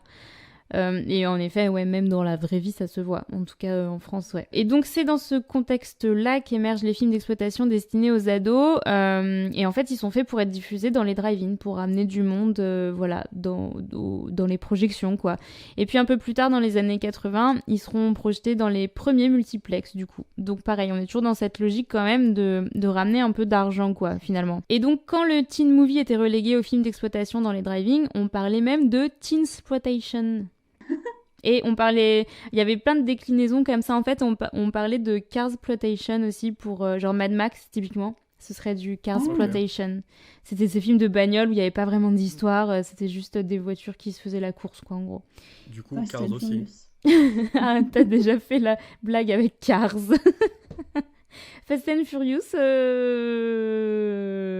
Là, Cars Exploitation de ouf. Hein. Carsploitation de ouf, ouais. Le seul truc qui coince avec le film d'exploitation, c'est le budget, je pense, de Fast and Furious, qui doit être énorme. Ouais, mais du coup, ils ont aussi fait énormément de sous. Oui, ça c'est sûr. Donc le schéma qu'on retrouve dès les premiers films de teensploitation, du coup, ça va être la confrontation entre les figures d'autorité traditionnelles, donc les parents, les profs, voire même la police, qui sont souvent conformes à la norme sociale, et les ados qui, eux, vont être plutôt anticonformistes, rebelles, voire même délinquants, des vrais loupards. La vraie vie, quoi. La vraie vie, quoi, finalement. Et donc, en fait, rien que par le terme de film d'exploitation, c'était déjà péjoratif, en fait. Ça signifiait que esthétiquement, ça allait être un peu cheap et que c'était financé dans des systèmes un peu marginaux, quoi, hors des gros studios, et que c'était destiné à un public assez spécifique, alors qu'on est à ce moment-là aux États-Unis en plein dans l'apologie du film pour toute la famille aux États-Unis, parce que c'est la vraie... comment dire, en termes de logique commerciale, quoi. L'idée, c'était de faire un film pour que tout le monde puisse aller le voir, évidemment, et engranger un maximum de thunes, finalement. Voilà, c'est Hollywood. Donc le fait que le teen movie, ça vienne du film d'exploitation, ça participe évidemment au fait que le genre soit encore aujourd'hui pas hyper pris au sérieux par la critique. C'est vraiment, ça hérite de tout ça. À l'époque, en plus, pendant longtemps, en fait, on juge les thèmes des teen movies trop puérils ou trop portés sur le corps ou le sexe ou le refus de l'autorité. Donc que des trucs vraiment où les adultes, ils étaient pas ok avec tout ça pour leurs ados, quoi. Les adultes, ils sont là, mais attends, pourquoi tu regardes ça? Et on remarque d'ailleurs que c'est encore complètement vrai en termes de thèmes abordés dans les teen movies aujourd'hui. Et d'ailleurs, moi, je peux pas m'empêcher de penser à Mean Girl, où ils ont quand même des cours d'éducation sexuelle où le prof leur dit que si ils font l'amour, ils vont crever de maladie.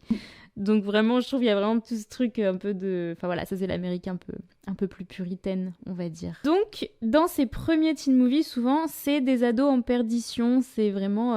c'est des loupards, quoi. On peut penser à La Fureur de vivre, en anglais Rebel Without a Cause. Merci pour l'accent.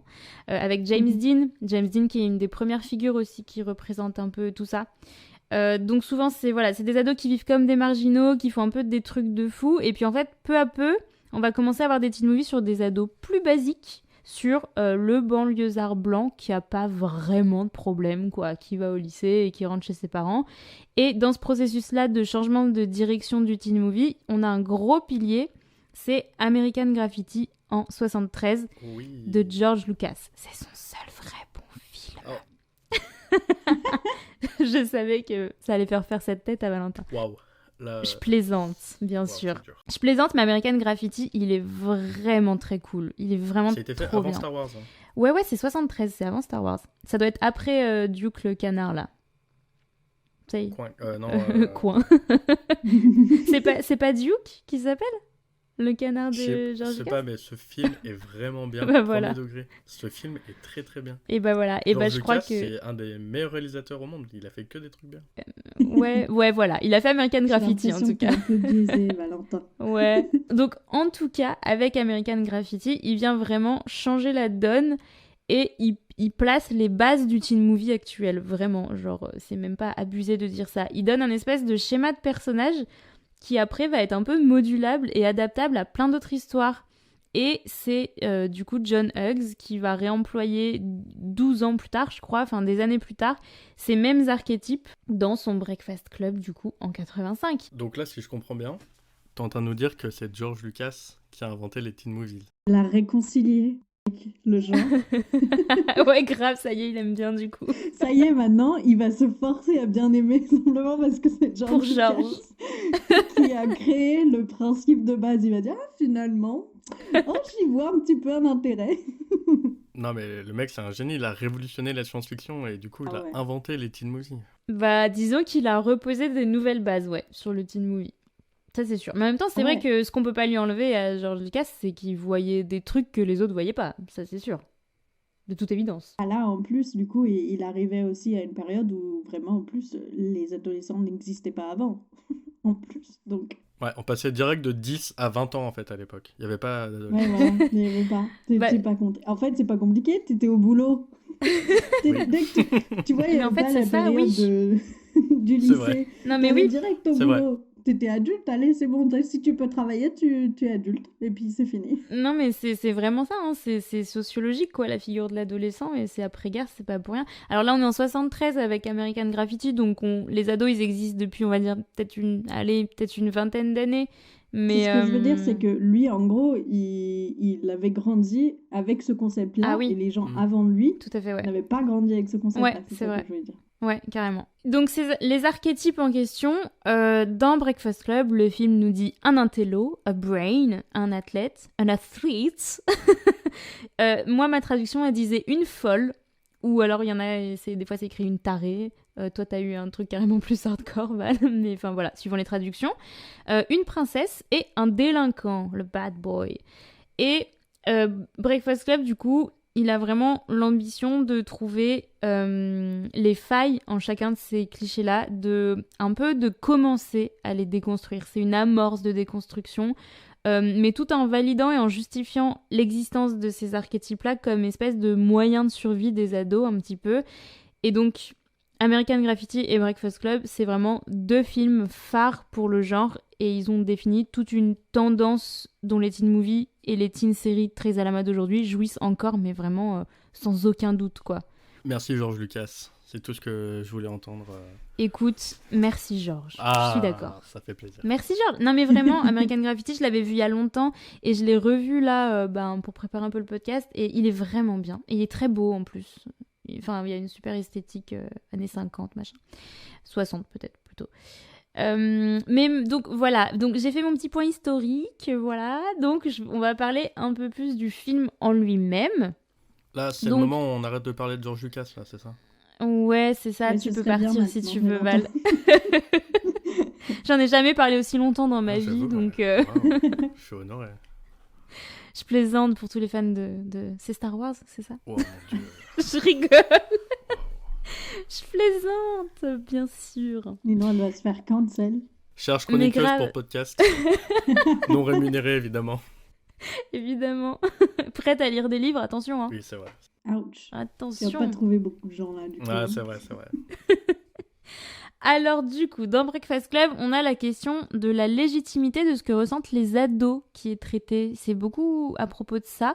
Et du coup, c'est hyper intéressant de voir que historiquement, c'est un genre qui est lui-même jugé illégitime dans le cinéma. Et en fait, ça reflète vraiment la place qu'on laisse aux ados dans la société à ce moment-là, du coup. Dans Breakfast Club, on comprend que tous ont des problématiques différentes, mais qui se rejoignent quand même. Ils arrivent toujours à trouver des points communs entre eux. Il y a par exemple la question de la pression qui est posée sur eux. Donc pour l'intello, pour Brian, c'est ses notes évidemment. Pour le sportif, ça va être ses performances, bien sûr. La fille populaire, c'est un peu être aimée de tous et tenir l'image parfaite, machin. Et alors qu'en fait, on se rend compte, du coup, au fur et à mesure de leur discussion, qu'ils voudraient juste tous exister, en fait, pour ce qu'ils sont, pas forcément pour leur archétype, et être aimés. Et pas pour leurs notes, Ouais. ni le prix de leur sac à main, ou même s'ils sont marginaux. En vrai, c'est un peu ça, quoi. Et donc, c'est la figure de l'ado, elle est intéressante aussi pour ça. C'est ce truc entre l'enfant qui a besoin d'être aimé, dont on doit prendre soin, et entre l'adulte qui, en même temps, commence à penser par lui-même et tout. Donc, on constate en général dans les teen movies que du coup, il y a un rejet des conventions du monde des adultes. Et c'est des films dans lesquels les adultes, ils sont un peu chassés, ou alors ils n'ont pas beaucoup de poids. Et il y a plein de teen movies où les parents, ils ont 2 scènes. Et il y a... Même, ouais. Et tu vois un prof. Et ça, il y en a vraiment beaucoup. Ou même des fois, on voit jamais les parents. Enfin, voilà. Donc les adultes sont un peu virés du game, quoi. Après, on dit teen movie et pas adulte movie, donc forcément. Bah carrément, en fait, les adultes movies, c'est tous les autres, c'est bon, quoi. Ça me semble une évidence. Tout à fait. Mais non, mais en fait, c'est intéressant. Alors, je voulais en parler plus tard, mais du coup, hyper rapidement. Par exemple, tu vois, le teen movie, c'est un genre qui est purement américain. Et en fait, ailleurs, on a pu faire des teen movies. En France, on a essayé d'en faire. Mais en fait, le teen movie français, il ressemble jamais au teen movie américain parce que justement, la France, elle finit toujours par axer son truc sur le rapport avec les parents. Mais elle n'arrive pas à rester focus sur les ados. Breakfast Club, ils parlent de leurs parents tout le temps. Il n'y a pas de souci. Les parents, c'est un sujet, mais on les voit pas. Ouais. Les vrais véhicules du message, c'est les ados. Et en fait, en France, tu vois, le teen movie qui a le même marché en France, c'est quoi? C'est LOL. Ouais. On pourrait dire que c'est Ah la oui. boom. La boom, LOL. On va dire que ça va être ça. Et ben en fait, c'est quoi? Mais c'est... Dans LOL, on voit largement autant sa mère... Enfin, sa mère bah a oui. une place aussi importante qu'elle. Mais C'est même 2 si tu histoires, regardes tu juste vois. l'affiche, elle se partage Mais oui. l'affiche. Ouais, Alors que, mais oui, voilà. Alors que n'importe quel teen movie produit en Amérique, t'as T'as que jamais des un ados. parent sur une affiche. Vraiment, même les films où les parents sont assez importants, tu les vois pas. Ils sont pas mis en avant, en fait. Bien sûr. Et voilà. Et en fait, en France, on sait pas faire du teen movie comme ça. On sait Autant pas. un genre. Il y en a pas.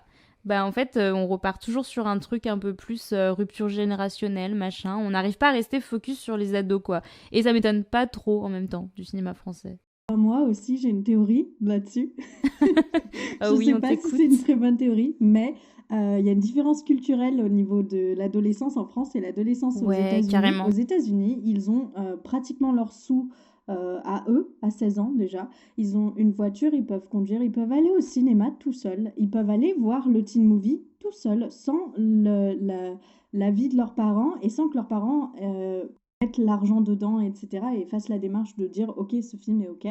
Alors qu'en France, c'est un peu plus compliqué, même si ça se fait quand même d'aller au ciné et tout, mais ça se fait un peu plus tard. Et c'est un peu plus compliqué d'aller voir un film sans l'aspect famille, sans l'aspect bah, je vais demander de l'argent de poche pour aller le voir ou des choses comme ça. Et surtout, Ou alors, faut qu'on me dépose devant le ciné ouais, parce que j'ai pas voilà, de bagnole. Enfin, exactement. ouais. Tu peux pas conduire pour aller au ciné le soir, donc du coup, bah, tes parents ils te déposent, ils te demandent quel film tu vas aller voir. Et si le film, c'est un film d'adolescent qui dit tout le long que Si les c'est parents American ils Pie. te foutent une pression, machin et tout, et que, enfin, ouais, il n'y a pas l'aspect du coup qui est aussi qui est attractif aussi pour les parents. Et ben, du coup, c'est un chouïa plus dur à vendre, je pense. Et surtout, ouais, C'est vrai. le, le genre n'a pas été développé autant qu'aux États-Unis il l'a été à ce niveau-là, quoi. À ce niveau-là, aux États-Unis, les ados, on leur vendait les films d'ados, mais tellement fort. Genre vraiment, c'était, il fallait qu'ils fassent partie d'une clique. Tu vois, genre là, il y a les 5 clichés là dans Breakfast Club. Mhm. Il faut que les ados aux États-Unis, surtout dans les années où nous on a grandi, genre les années 90, il fallait que les ados ils soient dans un des stéréotypes. S'ils n'étaient pas Ouais. dans un des 5 ou genre 5-6 cases, bah ça rentrait pas du tout et tout. Ils Nous, on existaient avait pas, moins quoi. cet effet-là, tu vois. Carrément. Mais en fait, c'est ça, c'est ce que tu dis, c'est la figure de l'adolescent. Je pense qu'en effet, en fait, on est beaucoup moins autonome Ouais. en Europe, on va dire Nous, France. l'adolescent est quand même L'adolescent, il est encore beaucoup moins vachement autonome, ouais. enfant, alors que eux, Ouais, leur adolescent, il est très adulte. Tu vois, ouais, c'est deux carrément. transitions un peu différentes. Et puis tu vois même, enfin c'est pour ça peut-être aussi que genre les lycées aux États-Unis ça fait autant rêver les Européens, mais tu sais ils ont vraiment ce truc aussi de petites sociétés en fait dans leur lycée, tu vois genre tu les vois toujours, ils sont inscrits dans des clubs, ils ont des assos, enfin tu sais genre ils font des vrais trucs au lycée, alors que nous le lycée c'est quoi, tu vas en cours, tu te fais chier et tu rentres chez toi le soir et après ta vie elle commence quoi, alors qu'eux ils ont vraiment toute la vie au lycée. Donc oui, carrément, en fait, je Au sais niveau plus comment on culturel, en il est y a arrivé une là, vraie mais différence qui explique ouais, aussi un peu cette différence. sociologiquement déjà, voilà, du Mhm. coup, qui après explique le fait que, évidemment, dans nos films, cinéma, c'est de la sociologie, donc dans nos films, forcément, ça se retranscrit pas pareil. Donc Breakfast Club, il expose donc c'est ce qu'on disait, il expose le point de vue des ados sur les adultes. Et donc voilà, donc ici les adultes, ils n'ont pas vraiment leur mot à dire en gros. Si bien que avant l'ouverture même du film, on a une citation de David Bowie qui s'affiche à l'écran, qui est très cool, qui dit « Ces enfants sur lesquels vous crachez alors qu'ils essaient de changer leur monde n'entendent plus vos conseils. » C'est beau, non ? C'est l'émancipation de la jeunesse, voilà.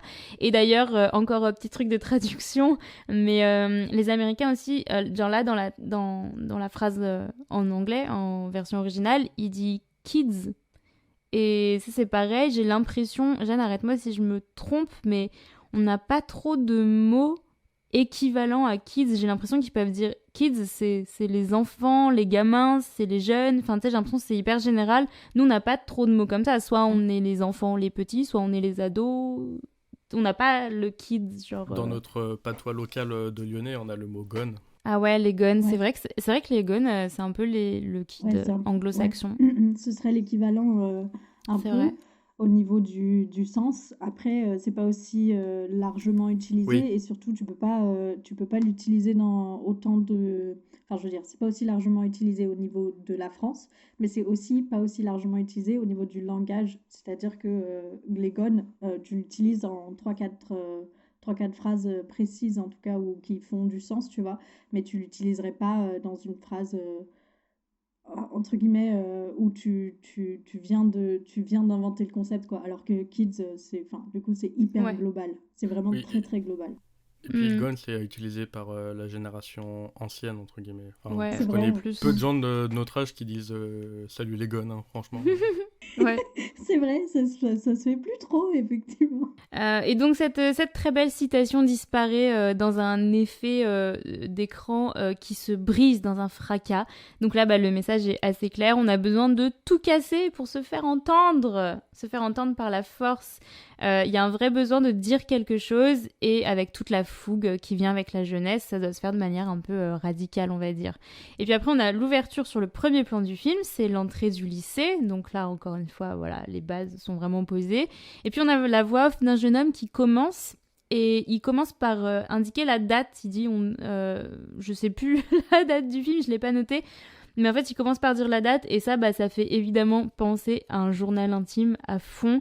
Et cet objet qu'on attribue vraiment exclusivement aux adolescents et même aux adolescentes, je dirais. Ouais. Ensuite, on a un enchaînement de plans, une horloge avec le temps qui passe, des couloirs vides, le self qui est vide, des plans de plein de choses dans le lycée, des rampes d'escalier gravées un peu au compas, vous voyez le genre, avec des phrases un peu déprimantes, des casiers vides, des murs tagués I don't like Mondays, par exemple. On voit le théâtre du lycée, des trophées sportifs, des salles de classe vides, des vestiaires, etc., etc. Donc vraiment autant de lieux qu'on retrouve par la suite dans tous les teen movies, en fait, vraiment. Et particulièrement, peut-être pas dans les beach party films, mais en tout cas dans tous les teen movies où à un moment ils sont au lycée. Donc la voix off, elle nous plante vraiment le contexte, elle nous explique même, du coup ils sont tous collés un samedi entier. Et ça, je trouve que cette voix off qui annonce comme ça le pitch, c'est assez représentatif du film qui, je trouve, est assez efficace. Tu vois, on comprend vite les choses.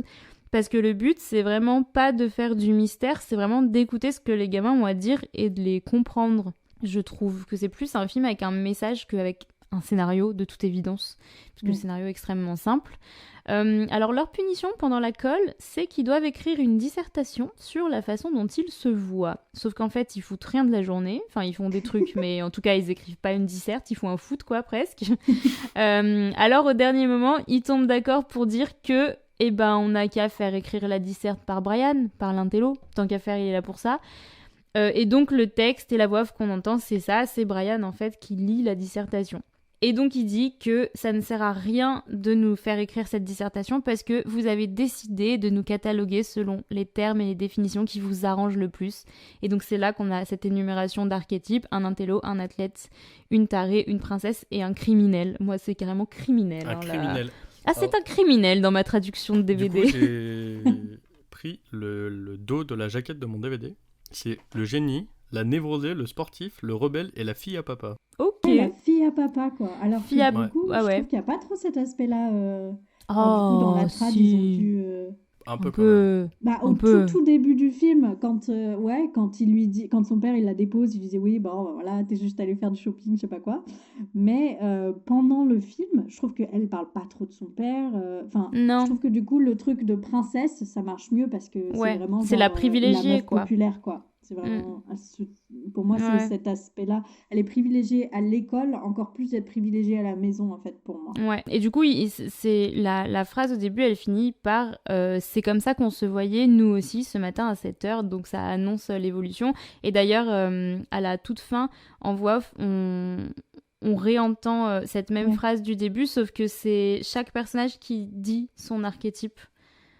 C'est plus Brian qui lit la phrase, vous voyez ce que je veux dire? Lui, il dit J'avais même pas l'intello. remarqué que c'était chaque perso, tu vois. Et bah ouais, au début, c'est juste lui qui lit la phrase, et à la fin, c'est un intello, un athlète, c'est Andrew qui le dit, une tarée, c'est Alison, machin. Donc voilà, la petite voilà, c'est malin, on va dire, d'avoir pensé à ça. Donc là, c'est vrai, avec ça, avec ce début-là, c'est l'idée que les ados sont trop définis par ce que les adultes disent d'eux, et c'est assez vrai. Je trouve encore aujourd'hui et même dans la vraie vie.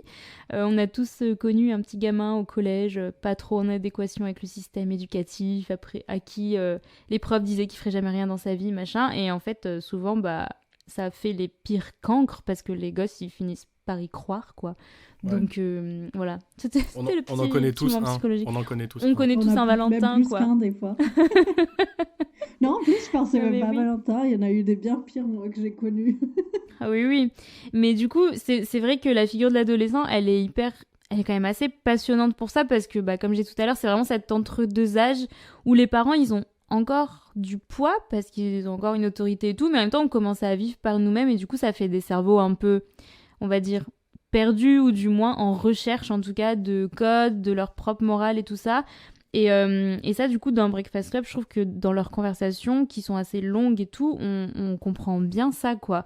Parce que oui, clairement, le film, c'est 5 ados coincés ensemble pendant 9 heures, qui parlent, qui s'engueulent et qui s'emmerdent. Et je trouve que c'est quand même un tableau assez représentatif de l'adolescent dans les pays occidentaux, quand même, ça, non ? Un Ouais. peu.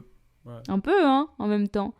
Moi, j'adore la scène d'ouverture où on voit les personnages se faire déposer par leurs parents le matin au lycée, parce que c'est là encore, c'est très efficace, on comprend tout direct. Il y a donc Claire, la fille populaire, qui dit à son père Je peux pas croire que tu puisses pas me sortir de là. Donc ça, c'est un peu une fille à papa quand même, on va pas se C'est du mytho. doublage.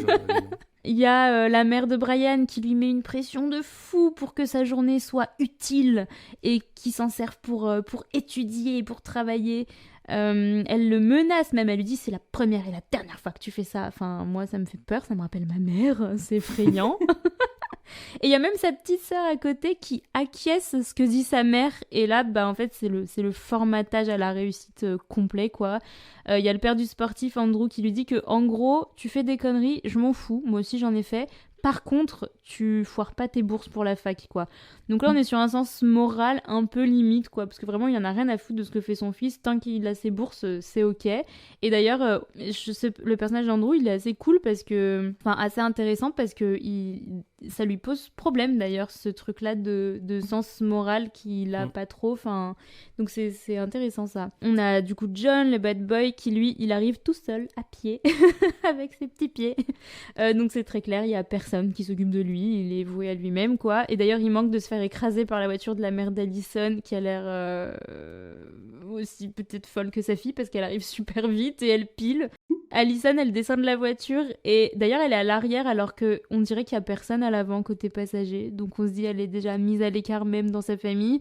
Et elle descend, et elle veut se pencher à la vitre pour parler à sa mère, et la voiture se barre. Genre vraiment, elle lui laisse même pas le temps de lui dire salut à ce soir ou je sais pas quoi. La voiture se casse.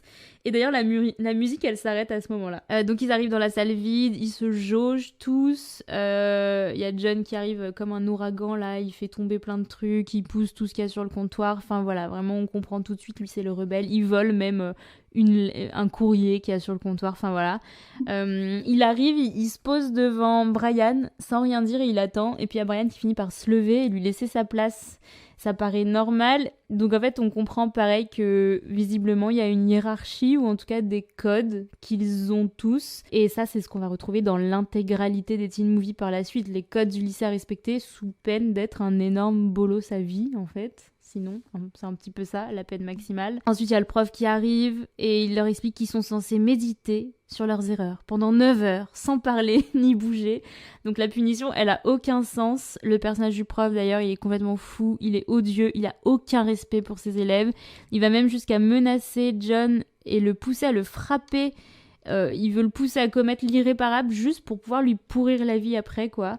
Et quand John ne cède pas, en fait c'est juste un argument de plus pour lui dire que il est incapable et qu'il a rien dans le ventre, enfin c'est n'importe quoi. Et donc le film c'est ça, c'est 5 jeunes qui essayent d'échapper au semblant d'autorité ridicule du prof tout en s'analysant les uns les autres.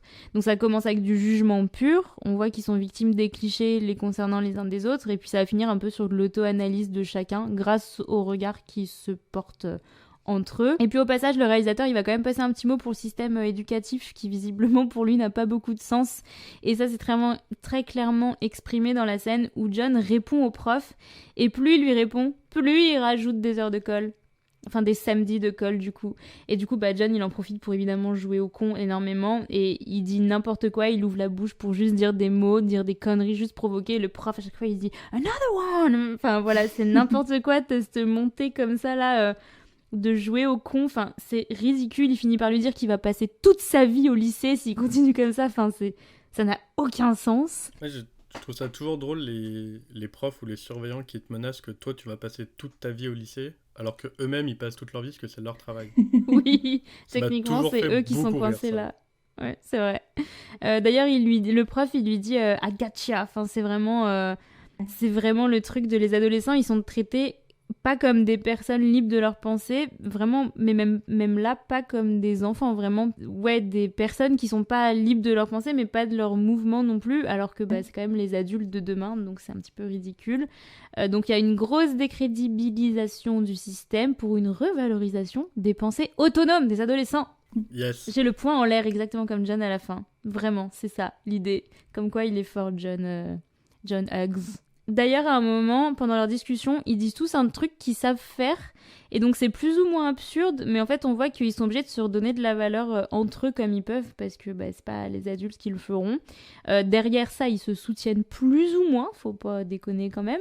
Mais je trouve que c'est aussi ça qui fait qu'on a envie de les entendre parler dans le film, parce qu'ils parlent beaucoup, mais on a envie de continuer à les voir interagir parce qu'on voit qu'il y a une évolution dans leur façon de s'aborder, mais qu'à tout moment ça peut péter entre eux quand même, et on sait jamais trop quand ce sera, et du coup je trouve que c'est ce qui rend aussi le film intéressant à suivre. Et pour terminer, en termes de mise en scène, c'est assez épuré, on a beaucoup de plans bien droits, pas beaucoup de mouvements de cam, et quand il y en a, ils sont très clean. C'est vraiment l'inverse de Mad Max qu'on a vu le mois dernier, quoi. Vraiment l'inverse. On remarque que les figures d'autorité, elles sont très largement surcadrées, elles sont toujours enfermées d'une manière ou d'une autre. On voit pas longtemps les parents, mais en l'occurrence, ils sont vraiment enfermés par les lignes des vitres des voitures. Quand on voit le prof marcher dans les couloirs du lycée, il y a une super grande profondeur de champ, donc on voit tout bien être derrière lui, et il est assez serré dans les lignes verticales des murs, des casiers et tout. Donc ça peut représenter évidemment leur esprit un peu étriqué, trop formaté par l'école notamment, donc le système, et vraiment ils sont dans des cases quoi, très clairement. Alors que les plans sur les élèves, ils sont beaucoup plus ouverts. On a des faibles profondeurs de champ, donc c'est bien flou derrière eux, ce qui donne une impression d'espace qui les entoure beaucoup plus grand et ouvert, moins déterminé. Et d'ailleurs, dans la fameuse scène où ils dansent tous ensemble, qui est super connue vers la fin, on remarque que les cadres de caméra, ils bougent pas du tout. C'est du plan fixe et c'est eux qui bougent dans le cadre. Et je trouve ça intéressant comme manière de filmer la danse. Et d'ailleurs, pourquoi il les fait danser ? Parce que c'est la jeunesse et donc c'est le mouvement, et parce que dans la musique, pour moi, il y a quelque chose de très générationnel aussi, surtout depuis l'après-guerre, comme on disait, donc la musique, elle a une place aussi importante. Et là encore, en fait, ça permet aussi de les voir bouger chacun à leur manière. Ils dansent pas du tout de la même façon, tous, ils bougent pas pareil, mais en même temps, ils forment un ensemble d'énergie, quoi, celle de la jeunesse qui fera bouger les choses. Wow. J'ai beaucoup d'espoir en eux. Donc la caméra, elle est fixe, donc c'est vraiment eux qui s'agitent dans les cadres, qui le traversent, le piétinent. Je trouve que c'est assez fort. Et du coup, c'est vraiment la caméra, donc par extension, c'est le cinéma comme témoin d'un mouvement, d'un changement, donc d'une évolution. Et en fait, la caméra a pas besoin de bouger avec, parce que c'est vraiment un témoin. Et du coup, ça les fait sortir du cadre, donc c'est vraiment eux qui se libèrent tout seuls, quoi, je trouve. C'est vraiment ce que je vois là-dedans et c'est hyper intéressant. Et donc là où je trouve que le film est super bien fait, c'est qu'on sent que c'est un regard d'adulte qui est bienveillant sur les jeunes, moi je trouve, et je pense que ces cadres fixes justement, ils sont pour beaucoup dans ce ressenti-là. En fait, le réalisateur, il se propose vraiment comme témoin de cette jeunesse et il leur laisse la parole. Le fait que la mise en scène prenne pas trop de place, je trouve ça malin parce qu'on est vraiment concentré sur eux en fait et ce qu'ils disent. Le film, il fait que parler. Il s'agit vraiment de laisser s'exprimer une catégorie d'humains qu'on crédibilise pas assez. D'ailleurs, je trouve que du coup, pour rajouter un peu à ton argument, le film justement, il pousse à écouter les jeunes plutôt qu'à les recadrer. Je trouve que c'est très très très clair dans le film que le pion, c'est une mauvaise personne. Ah oui, et oui. Comment ça s'appelle en français, le janiteur, l'agent d'entretien là. Ouais, l'agent d'entretien. Ouais. Lui, justement, c'est une bonne personne. Il est pas beaucoup dans le film, mais il fait l'inverse. Il leur donne la parole et il est plus prompt à les écouter. Et du coup, lui, il est vraiment présenté comme une personne très positive, alors qu'il est pas là très longtemps. Ouais, tu vois. Tout à fait. Et du coup, j'avais relevé que du coup, ce qui est beau, je trouve, dans sa manière de parler des ados, c'est qu'il crée aussi une vraie diversité dans l'unité, ou une unité dans la diversité, dans le sens que vous voulez, les deux marchent. Mais ils font vraiment des trucs qui appartiennent à leur catégorie. Enfin, on a le rebelle qui fume de la weed, évidemment, des clopes et de la weed. On a la weirdo qui dessine ultra bien, c'est l'artiste. Enfin, vraiment, il y a tout ça. Et dans leur manière de s'ennuyer, ils sont fidèles à leurs stéréotypes. Et en fait, c'est le film qui va venir aller mélanger un peu tout ça. Donc, par exemple, alors il se trouve que c'est autour de la weed, puisqu'ils fument tous ensemble, mais aussi ils dansent ensemble. Ils font front contre le prof ensemble aussi. Mais là encore, chacun à leur façon, avec leurs techniques différentes. Et on remarque aussi qu'ils ont quand même un gros point commun, c'est qu'ils ont tous des problèmes avec leurs parents. Donc voilà, c'est très clair l'idée du film. Et d'ailleurs, le sportif, il dit une phrase que je trouve rigolote, c'est que il dit que c'est normal de pas être heureux chez ses parents, parce que sinon, on y resterait toute sa vie. à méditer. Oui, C'est mais pas faux, après, l'intello, il répond à un truc du genre ouais, mais bon, là, elle est encore plus mal que nous, les gens normaux. Un truc comme Oui, ça. Et oui, genre, c'est du coup, je vrai. trouve que c'était cool quand même parce que ça nuance aussi le fait qu'il y a vraiment des gens qui ont des Ouais. situations bien pourries à la maison et il y a des gens juste qui Hmm. ont envie de grandir, ils ont envie de partir de chez leurs parents quand même. Et ben oui, et du coup, tu vois, c'est exactement ce que je dis par la suite, c'est que le film, il soulève des problèmes graves quand même, au fond, parce qu'il y a quand même John, ben, qui est juste un enfant maltraité, qui se fait battre, lui et sa mère. Son père, il est complètement alcoolique. Donc, c'est plein de problèmes dont on a plus l'habitude d'entendre parler aujourd'hui et auxquels on est plus sensibilisé, mais qui, à l'époque, demandaient vraiment à être plus visibles, justement. Il y a aussi les pensées suicidaires dues à la pression trop forte sur les étudiants, puisque Brian, il Ouais. explique que, voilà. La marginalisation avec, bah, pour le coup, la weirdo, bah, qui vit super mal le fait que bah, d'être marginalisée, voilà. Et d'ailleurs, à la fin du film, ils se demandent s'ils vont devenir comme leurs parents, et il y a Allison, la weirdo, qui dit que oui, c'est obligé. Elle dit It just happens when you grow up, your heart die. Quand tu grandis, ton cœur meurt. Et du coup, moi, pour essayer de retarder la mort du mien et pas trop ressembler à ma mère, je regarde des teen movies. Waouh. Est-ce que tu crois C'était la que... fin. Est-ce que tu crois que ça aidera vraiment? Je sais pas, j'ai espoir. Voilà, c'est tout pour moi, les amis. Merci beaucoup. Mais je vous en prie, c'était un plaisir pour moi. Ouais. On essaye, écoute, Carrément on lit des intéressant, je livres. Merci beaucoup. C'était une chronique très intéressante. De nada. Surtout que tu allais un peu plus loin que d'habitude, c'est avec la partie historique et tout. Et comme tu as parlé de George Lucas, ça m'a beaucoup plu. On y revient. Le gars a retenu 5 que ça. étoiles pour George Lucas. Et du coup, tu disais que Star Wars... T'as dit quoi après Star Wars? J'ai pas... Non, je rigole. J'ai raté. Merci beaucoup, c'était cool. Je vais vous parler un petit peu des anecdotes que j'ai pu trouver sur Breakfast Oh Club. oui. Et ben en fait, il n'y a pas grand-chose. Ah bon? En fait, je vous ai déjà livré pas mal de choses par rapport aux acteurs, des choses comme ça, ce qui fait que du coup, ça réduit quand même énormément la case anecdote. Mhm. Donc, je vais vous en livrer rapidement 2, qui sont nuls en plus. Donc voilà. Vous voyez la chanson Basket Case de Green Day sur l'album Dookie qui est sorti en 94? Oui. Et ben, elle aurait été inspirée par le personnage de Ali Shady dans Breakfast Club, qui joue la weird. Allison. Voilà. La weirdo. Alors, Ok. bon, Ce serait pas ce étonnant. serait pas étonnant, et surtout que Donc, ouais. c'est des gamins qui ont grandi avec ce genre de film, donc ça m'étonne pas du tout. Mhm. Voilà, et une autre anecdote, Breakfast Club, c'est évidemment une chaîne de restaurants en Angleterre. Mhm. Bien évidemment. Alors, j'ai regardé leur site internet, ça a l'air très mignon, très beau. Je crois qu'il n'y en a pas en Écosse, désolé Non. Jeanne. On Mais, Ah, est pas. dommage. mais franchement, ça a l'air pas dégueu. Ça a l'air pas dégueu. Mhm. C'est les seules anecdotes réellement intéressantes que j'ai trouvées sur le film, autre que genre Stanley Kubrick, il adore le film, tu vois. C'est fou, quoi. Non, mais alors du coup, par contre, ta deuxième anecdote là, eh ben moi, elle revient vers le truc, la vraie chose à laquelle j'ai pensé à la fin du film, c'est pourquoi ça s'appelle comme ça? Oh, merci, tu fais parfaitement le Je lien. sais, je le sentais. Alors, si on va parler un peu des critiques du coup, et du coup, ben, une critique qui revient beaucoup, c'est expliquez-moi le titre du film. Bah Donc, ouais. Ninon, s'il te plaît, explique-nous le titre du film. Moi? Bah, Ninon, Bah c'est toi. ouais. Du coup, moi j'ai Pardon. posé la question, lui il connaît la réponse, donc. Ben, alors, je sais pas, mais le breakfast, c'est le midi? C'est la pause déjeuner ou pas? Non, c'est Bah non, le c'est petit-déj. Ah bah non, c'est le petit-déj. Bah non, mais je sais pas alors. Bah vraiment, pour moi, en tant que personne non informée de la raison pour laquelle ils ont appelé le film comme ça, j'ai vraiment... Il n'y a aucun moment où c'est mentionné, il n'y a rien, on ne les voit pas prendre leur petit-déj, enfin, il n'y a vraiment rien qui lie le film et le nom, en tout cas au premier regard, quoi. Alors je sais pas, c'est une vraie question. Eh ben, vous allez être déçus, mais je n'ai pas la réponse.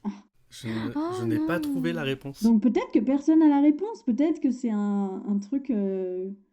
En fait, il y je a sais pas. beaucoup de gens qui posaient la question, mais vraiment beaucoup de gens, et vraiment, ben, personne n'avait de réponse Bah ouais. concrète et précise, quoi, de pourquoi ce film s'appelle Breakfast Club, quoi. Très bien. Voilà, donc c'est un des mystères qui tourne un peu autour du film. Et voilà. Donc au niveau des critiques, donc apparemment, mon magazine de critique préféré, si appelé Cahiers du cinéma, n'ont rien écrit Mhm. dessus, Oh. mais j'en doute. Alors, en fait, alors j'ai cherché un petit peu avec les outils que j'utilise d'habitude, et j'ai pas trouvé.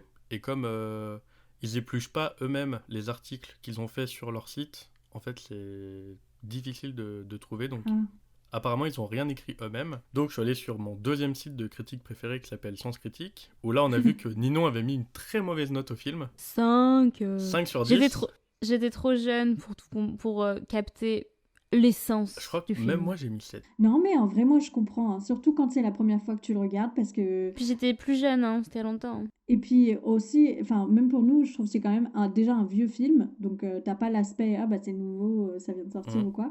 Et en plus, il n'y a pas de... Enfin, du coup, à part du coup tout l'aspect culturel, les adolescents sont en mal-être et tout, il n'y a pas vraiment d'intrigue, genre il n'y a pas de question à laquelle on répond, il n'y a pas un mystère qui est élucidé ou des choses comme ça. Alors du coup, la première fois que tu le regardes, je trouve que si on te l'a un peu hypé, tu es un peu en... Enfin, moi, en tout cas, ma première réaction aussi, je pense que j'aurais mis un 5-6 sur 10, pas plus. Hein. Ah, mais je comprends amplement. Et du coup, ça rejoint un petit peu les critiques. Donc, le film, il a 7,3 sur 10 sur Sens Critique. Et il y a deux choses qui reviennent en boucle continuellement. C'est un peu ce que tu dis. C'est que, bah, en fait, le film, il a dû marquer son époque. Mais aujourd'hui, il nous marque pas du tout. Il est vraiment désuet. Il est un peu daté. Et ce qui revient un petit peu, mais ce qui du coup, ben, les gens replacent pas forcément le film dans son époque, c'est qu'il manque de réalisme dans le comportement et les paroles des individus. Ah. Alors que moi, j'ai trouvé l'inverse. J'ai trouvé que c'était quand même assez... Alors peut-être que c'est parce que je vis du coup maintenant dans un pays anglophone, je vois les gamins à quel point ils sont exécrables et hyper... Enfin, vraiment, je trouve qu'il y a une vraie différence de respect des adultes. En tout cas, quand il y a l'effet de groupe, tu sais, l'effet de groupe adolescent, quoi. Mais ouais, moi j'ai trouvé justement que, enfin là, au revisionnage, j'ai trouvé que c'était quand même assez, bon, à part le délinquant qui lui est du coup très très très délinquant. Sinon, les autres, ils sont quand même assez, ouais, ils sont réalistes quand même un minimum, je trouve. Bah ouais, si, je trouve aussi. Moi, ça m'a pas choqué. Surtout qu'on est en 85, quoi. Ouais, donc, c'est ça. Moi, c'est vraiment plus sur... Ça a marqué les années 80, début 90, mais maintenant c'est quand même un peu désuet, daté, et tu le sens quand même au niveau de tout. Enfin, le bâtiment, maintenant, un bâtiment comme ça, il serait super vieux, les habits, enfin tout, en fait, fait vraiment 80, quoi. Les deux filles, elles ont les 80. cheveux quand même, la coupe bien les années 80, tu vois. Je trouve que c'est bien ancré dans son temps, ouais, ça c'est clair. Oui, carrément.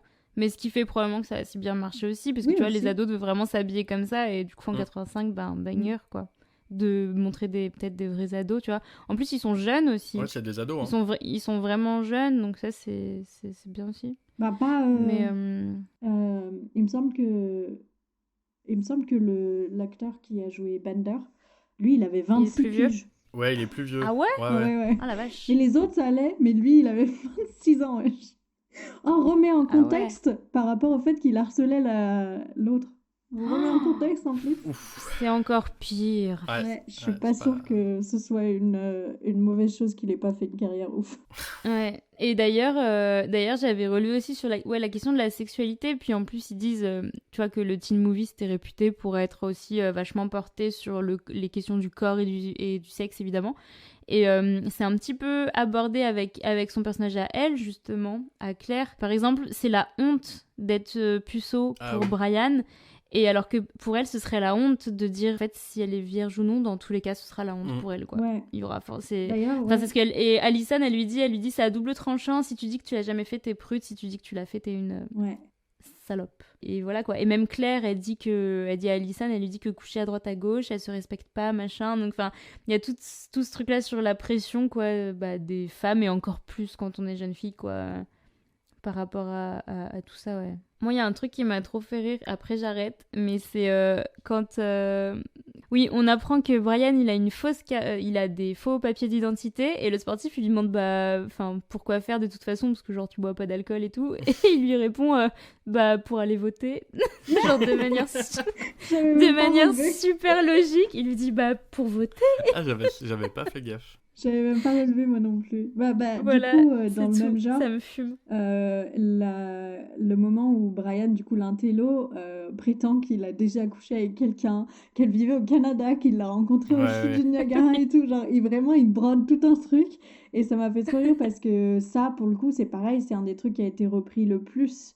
Genre même Ouais. il y a plein d'autres films après de séries et tout où ils sont là, ouais, s'il l'a rencontré au Canada, c'est ça, hein.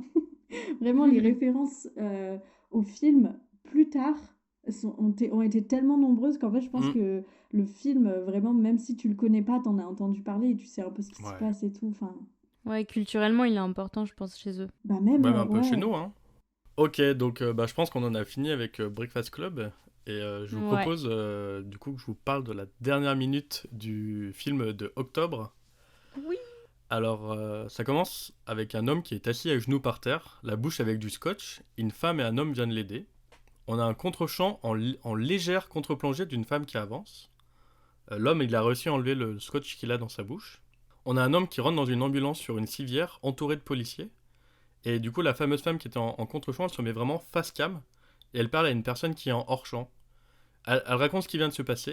Et là, on a la caméra qui se lève progressivement pour passer à un plan vraiment large d'une maison. Et la femme, elle continue de raconter ce qui s'est passé en avançant vers la maison. La caméra, elle panote légèrement sur la gauche pour montrer un paysage. On a un fondu en noir. Là, on a une image très rapide, presque subliminale, et c'est le générique de fin. Waouh. Est-ce que tu as une idée, Trop Jeanne? bien. Alors moi, je vous ai dit, hein, je suis très nulle pour deviner. Vraiment, c'est le truc du podcast auquel je suis nulle. Mais je n'ai aucune idée. Aucune idée. Vraiment, Ok. Très bien.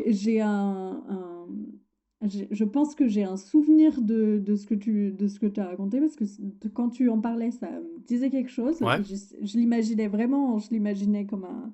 Enfin, je pense que je l'ai vu, mais je ne pourrais pas te dire ce que c'est du tout. Vraiment, à zéro, moi. Moi, je pense aussi que Très tu l'as bien. vu. Ouais, je pense aussi que t'as vu quand même. Et du coup, toi, Ninon, tu sais. Bah, moi, je sais, ouais. C'est un peu cheaté. Elle est dans la confidence, il paraît. Aïe, Eh aïe, oui. aïe.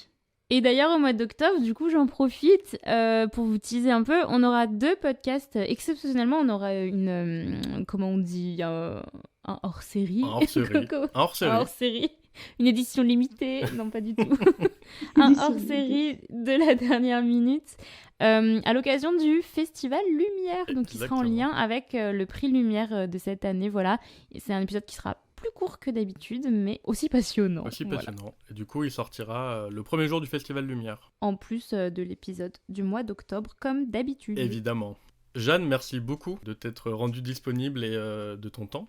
J'espère que tu as passé un bon moment. Ah oui. Oh, bah, carrément. Moi, en plus, j'adore parler des films que j'ai vus. Donc, c'était un très bon moment. J'allais dire merci de tes lumières, mais actuellement, Jeanne est dans le Oui, on noir. ne la voit plus. chez elle. On ne la voit plus, donc, donc je ne sais pas. Problème technique, tout va bien. Tant que ça enregistre, c'est tout ce qui compte. C'est tout ce qui compte, je suis d'accord.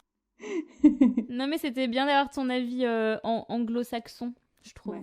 sur le sujet. C'était cool. Merci beaucoup, Ninon, Mais de d'avoir rien. préparé tout ça. C'était encore Je ferai plus un court bon la prochaine épisode. fois. Vous avez noté, elle fera plus court la prochaine fois. On Et je a crois qu'en noté. fait, on n'a peut-être pas envie que tu fasses plus court. Oh, c'est gentil ça. Ouais, c'est vrai que franchement, c'est quand même toujours intéressant. Oh là là là. On là. est d'accord, on est d'accord. Ça me sauce. Merci de nous avoir écoutés aussi. Comme d'habitude, vous pouvez nous retrouver sur Spotify et YouTube. Sur Instagram, notre compte La Dernière Minute. N'hésitez pas à venir voir nos stories, parce qu'on commence à partager un petit peu d'autres contenus, comme des critiques de films qu'on va voir au cinéma, des choses comme ça. Voilà, et écoutez, merci à vous deux. Merci de nous avoir écoutés. Et du coup, on se retrouve en octobre pour le prochain numéro spécial Festival Lumière. Allez, à bientôt. Et bonne rentrée à Salut. tous. Bye. Merci de m'avoir invité.